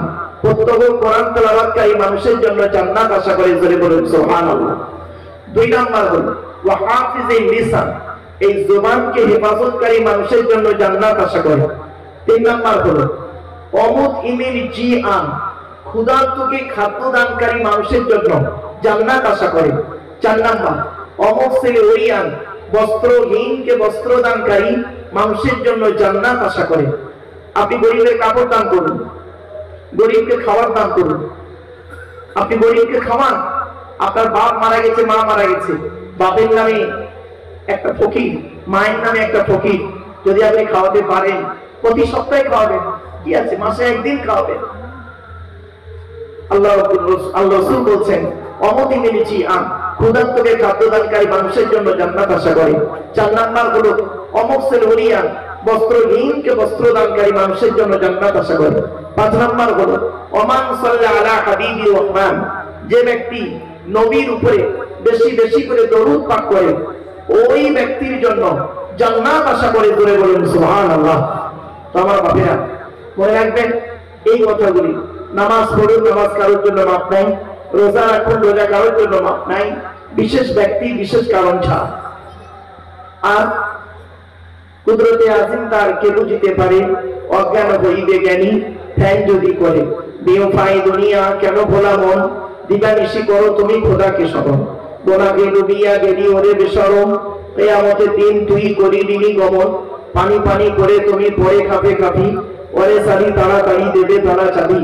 মানে বলো মৌ তোর জান যাবে লইয়া, ঘর না করে দাঙ্গা ভাগের লাগিয়া। তোর জনে অন্য জনে উড়াইবে বাহার, তুমি হবে খোরাক মাটির উপকার।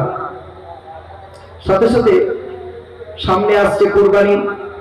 কুরবানির সময় এমন কিছু কাজ করবেন না, নিজেদের মধ্যে দ্বন্দ্ব ফেতনা ফাসাদের মধ্যে লিপ্ত হবেন না।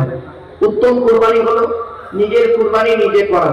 নিজে করতে না পারলে আপনাদের এখানে ইমাম সাহেবকে দিয়ে করান, আলহামদুলিল্লাহ, সুবিধা নেই। তো নিজের কুরবানি নিজে করাটাই উত্তম। কুরবানি দিতে গিয়ে এমন কিছু নিয়ম আছে যেগুলো আমাদের ভুল হয়। সে ভুলটা কি? অনেক সময় দেখা যায় পশুটা কুরবানি দেবেন এই জায়গাটায়, কিন্তু শক্তপোক্ত পশু, সে করেছে কি, ছটকাতে ছটকাতে গিয়ে পড়েছে ওই আম গাছের তলায়। ওখান থেকে টেনে টেনে এনে এখানে এনে কুরবানি দেওয়ার কিছু মকরুহ তাহরিমা, হারামের কাছাকাছি, খবরদার করবেন না। ওখানে পড়েছে, ওখানেই যাবে করবেন।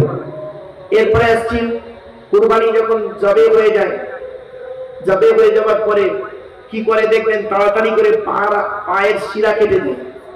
অনেকে শিরা কেটে দেয় তাড়াতাড়ি জানটা যাওয়ার জন্য। এটা মকরুহ তাহরিমা, হারামের কাছাকাছি, খবরদার এটা করবেন না। এরপরে আসছি একটা গরুতে 7টা নাম, আপনারা তো জানেন। কুরবানির গোশতকে আপনারা জানেন 3 ভাগে ভাগ করতে হয়। গরিবদের হকটা মারবেন না। আর একটা কথা হলো, কুরবানির গোশত একেবারে 1 বছর ধরে ফ্রিজে জমার বেঁধে রেখে খাবেন না। চেষ্টা করবেন তাড়াতাড়ি এটাকে নিজে কিছু খেয়ে গরিবদের দান করে দেওয়াটাই উত্তম। অনেক সময় মানুষ কি করে দেখবেন, ওই ডিপ ফ্রিজে রেখে দেয়, রেখে দিয়ে 1 বছর ধরে ধরে সেটাকে খায়। বাস্তব যেহেতু আপনারা জানেন না, মেটিয়াপুরুষ গাঁও শুনেছেন? মেটিয়াপুরুষ এলাকাতে বা অন্যান্য জায়গাতে এখনো তাদের গত বছরের কুরবানির গোশত এই বছরও তারা খাচ্ছে। সেই জন্য এগুলো আমি আপনাদেরকে অনুরোধ করছি, গরিবকে দিয়ে দিন সাথে সাথে। আর কুরবানির চামড়া গরিব ফকিরদের দান করে দেবেন। চেষ্টা করবেন গরিবদের পাশে দাঁড়ানোর জন্য। আর সামনের দিকে পাটা ফেলুন সাবধানে, পেছন দিক থেকে পাটা তুলুন সাবধানে। কোথা থেকে পাটা তুলছেন আর কোথায় পাটা ফেলছেন এটা একটু মাথায় রাখুন। আল্লাহ আমাদের সকলে শোনার বলার আমল করার তৌফিক যেন দান করেন। আল্লাহুম্মা আমিন, আল্লাহুম্মা আমিন। ربنا ظلمنا أنفسنا وإن لم تغفر لنا وترحمنا لنكونن من الخاسرين ربي زدني علما ربي ارحمهما كما ربياني صغيرا রব্বুল আলামিন সন্ধ্যা থেকে নিয়ে এখন পর্যন্ত যা কিছু আলোচনা হয়েছে মাহফুজ মুকদ্দাস কালাম মুবারক কালাম 2 খতম তেলাওয়াত করা হয়েছে, পড়ার মধ্যে শোনার মধ্যে বলার মধ্যে যদি কোন রকমের ত্রুটি হয়ে যায় গফফার নামে রসিলা করে মাফ করে দিন। সওয়াব দিয়ে থাকেন বাবা আদম থেকে নিয়ে এখন পর্যন্ত যত নবীন সিদ্দিকিন শুহাদা সালিহিন তাবেঈন তাবেঈন আইম্মা মুস্তাগিদিন কুল মুসলিমিন আর মুসলিমাত মুমিনিন আর মুমিনা হুজুরদের আর মুবারক সওয়াবটুকু পৌঁছায় দেন। तमाम अंबिया किराम औलिया किराम उलमा इकराम मुहद्दिसिन मुफस्सिरिन मुहक्किकिन उसूलिन সকলের আরওয়াহ মুবারক সওয়াবটুকু পৌঁছায় দেন। বড় পীর আব্দুল কাদের জিলানী রাহমাতুল্লাহ আলাইহি, খাজা মুঈনুদ্দিন চিশতি আজমিরি রাহমাতুল্লাহ আলাইহি, বাহাউদ্দিন নকশবন্দি রাহমাতুল্লাহ আলাইহি, মুজাদ্দাদ আল-কিসানি রাহমাতুল্লাহ আলাইহি, ফুরফুরা শরীফ দাদা হুজুর পীর কিবলা রাহমাতুল্লাহ আলাইহি, বড় হুজুর মেজর হুজুর সদর হুজুর নওয়াব হুজুর ছোট হুজুর হোসেন বুখারী আমাদের হিদায়াতুল্লাহ চশরিদান সুফি আব্দুল মোমেন আল্লামা রুহুল আমিন রাহমাতুল্লাহ আলাইহি, পীর গোরাজাদ আব্বাসী রাহমাতুল্লাহ আলাইহি। এমনি করে আল্লাহ সামনে পিছনে ডাইনে বামে যত ওলি বান্দারা মাকবুল মনজুর বান্দারা শুয়ে আছেন সকলের আরওয়াহ মুবারকের সওয়াবটুকু পৌঁছে দিন। রব্বুল আলামিন আল্লাহ আমাদের বাপ মা ভাই বোন দাদা দাদি নানা নানি খালা খালু ফুপা ফুফু মামা মামি শ্বশুর শাশুড়ি ছেলে মেয়ে স্বামী স্ত্রী যারা কবরস্থ হয়ে আছে সকলের জিন্দেগীর গুনাহকে মাফ করে দিন। আল্লাহ যারা পৃথিবীতে হায়াতে আছে তাদের সেবা করার তৌফিক আমাদের দান করুন। আল্লাহ আমাদের সকলের ঋণ মুক্ত করে দিন। আল্লাহ ঋণ মুক্ত করে দিন, কন্যাদায়কে দূর করে দিন, সুপাত্র মিলায় দিন।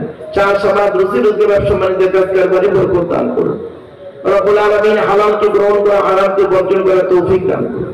কাফেরদের মোকাবেলা ইসলামকে জয়ী করে দিন। ভাই ভাইয়ের মহব্বত, স্বামী স্ত্রীর মহব্বত, বাপ বেটার মহব্বত, পাড়া প্রতিবেশীর মহব্বত, ভক্তি শ্রদ্ধা সম্মান বজায় রাখার তৌফিক দান করুন। রব্বুল আলামিন আমি অধম গুনাহগার, আমার সঙ্গে কত আলেম হাফেজ আজি গাজী জ্ঞানী গুণী বুদ্ধিজীবী মানুষেরা বাবাজিরা যুবক ভাইরা স্নেহের কচি কচি বাচ্চারা মা বোনেরা হাত তুলেছে। আল্লাহ যার হাতকে ভালোবাসেন তার হাতের ওসিলা করে আমাদের দোয়াকে কবুল করে নিন। রব্বুল আলামিন আমার ভাইরা বড় কষ্ট করে মেহনত করে জলসা দিয়েছে, জলসার সভাপতি সেক্রেটারি কেশিয়ার কমিটি আল্লাহ আমার আবিদ ভাই খুব বহু কষ্ট করে মেহনত করে গ্রামের মানুষদেরকে নিয়ে আরো অন্যান্য ভাইরা পূর্ণ সহযোগিতা দিয়েছেন। রব্বুল আলামিন কিয়ামতের দিন নাজাতের ওসিলা বানায় দেবেন। আল্লাহ রব্বুল আলামিন ওগো আল্লাহ কাফেরদের মোকাবেলা ইসলামকে জয়ী করে দিন। আল্লাহ বিশ্বের মুসলমানকে আল্লাহ আপনি হেফাজত করুন। ভারতের মুসলমান, আফগানিস্তানের মুসলমান, ফিলিস্তিনের মুসলমান, মায়ানমার রোহিঙ্গা মুসলমান, চীনের উইগুরি মুসলমান, চেচনিয়া বসনিয়া সিরিয়ার মুসলমান, বিশ্বের মুসলমান আল্লাহ আপনি হেফাজত করুন। রব্বুল আলামিন দয়া করে মেহেরবানি করে আল্লাহ যে সমস্ত ছেলে মেয়েরা লেখাপড়া করছে ইলমের তারাক্কি দান করুন। রব্বুল আলামিন ছেলে মেয়েদেরকে সুশিক্ষায় শিক্ষিত করুন, মহাবীর আদর্শে আদর্শবান হওয়ার তৌফিক দান করুন। রব্বুল আলামিন বাপের কথা মনে পড়ে, যে বাপ নিজের মুখের আহার কেটে খাইয়ে মানুষ করেছিল, অভাগিনী মায়ের কথা মনে পড়ে যে মা 10 মাস 10 দিন গর্ভে ধারণ করার পরে দুনিয়ার মুখটা বড় কষ্ট করে দেখিয়েছে, শীতকাল, বর্ষাকাল, গ্রীষ্মকাল, কোন কালকে দেখে নাই, আঁচল টাকা দিয়ে নিয়ে রেখেছিল আল্লাহ। সেই মায়ের গুনাহকে মাফ করে দিন। শ্বশুর শাশুড়ি, দাদা দাদি, নানা নানি সকলের গুনাহকে মাফ করে দিন রব্বুল আলামিন। আল্লাহ এই গ্রামের সমস্ত মানুষদেরকে আল্লাহ আমাদের সকলে বালা মুসিবত থেকে দূর। আল্লাহ যারা বিমারির মধ্যে পড়ে আছি, বিমারকে সেবা করলে ইনায়াত করুন। আল্লাহ যে যে পেশায় নিয়ে যেতে আছে, হালাল পেশাতে বরকত দান করুন। আল্লাহ আমার অনেক ভাইরা বিদেশে পড়ে আছে, ভিন রাজ্যে পড়ে আছে রব্বুল আলামিন, তারা বড় কষ্ট করে মেহনত করে পয়সা উপার্জন করছে। আল্লাহ তাদের ভালোভাবে থাকা, চলাফেরা করে, ব্যবসা করে সুস্থ মস্তিষ্কে হাসি মুখে আবার বাড়ি ফেরা তৌফিক দান করুন। প্রত্যেকের হালাল পেশাতে বরকত দান করুন। আমার ভাইরা যে যে পেশায় নিয়ে যেতে আছে, কেউ ব্যবসা বাণিজ্য করছে, কেউ চাকরি বাকরি করছে, চাষবাস করছে, আল্লাহ যে যেমন পেশাতে আছে সকলের হালাল পেশাতে বরকত দান করুন। আমার কমিটি ভাইরা আল্লাহ কত কষ্ট করে মেহনত করে পরিশ্রম করে যাচ্ছে, আল্লাহ সে তাদের পরিশ্রমের বদলা দেবেন। আল্লাহ জলসার সভাপতি, সেক্রেটারি, কেশিয়ার, কমিটি, বক্তা, শ্রোতা হালাল মান থেকে তাবারুক আল্লাহকে কবুল করে। মসজিদের সভাপতি, সেক্রেটারি, কেশিয়ার, কমিটি, ইমাম, মুয়াজ্জিন, মুক্তাদি, মুসল্লি সুসম্পর্ক বজায় রাখার তৌফিক দান করুন। আল্লাহ জান, মাল, ঈমান, ইজ্জত আল্লাহ আপনার দরবারে তুলে দিলাম। শয়তানের ওয়াসওয়াসা, শত্রুর আক্রমণ থেকে আমাদের বাঁচিয়ে নিন আল্লাহ রব্বুল আলামিন। আল্লাহ কোরআন, হাদিস, ইজমা, কিয়াস মোতাবেক চলার, বলার, আমল করার তৌফিক দান করুন। প্রত্যেককে আল্লাহ নামাজি মুত্তাকি বান্দা বানায় দেন। আল্লাহ প্রত্যেকের ছেলে মেয়েকে সুশিক্ষায় শিক্ষিত হওয়ার তৌফিক দান করুন। আল্লাহ কোরআন মোতাবেক জীবন যাপন করা, ঈমান নিয়ে থাকা, ঈমান নিয়ে কবরে যাওয়ার তৌফিক দান করুন। রব্বির রহমহুমা কামা রাব্বায়ানি সগীরা। আল্লাহ যেটা উদ্দেশ্য নিয়ে হাত তুলেছেন সকলের মনের কামনা বাসনা আপনার মনে মনে আল্লাহ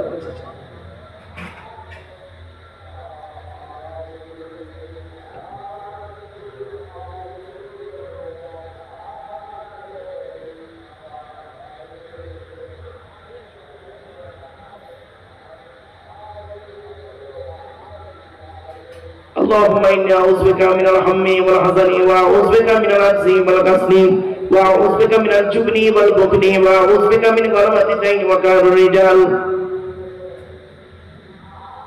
খোদা তোমার দ্বারে তুলি দুটি হাত, আকুল হয়ে জানাই মোরা মনের মুনাজাত।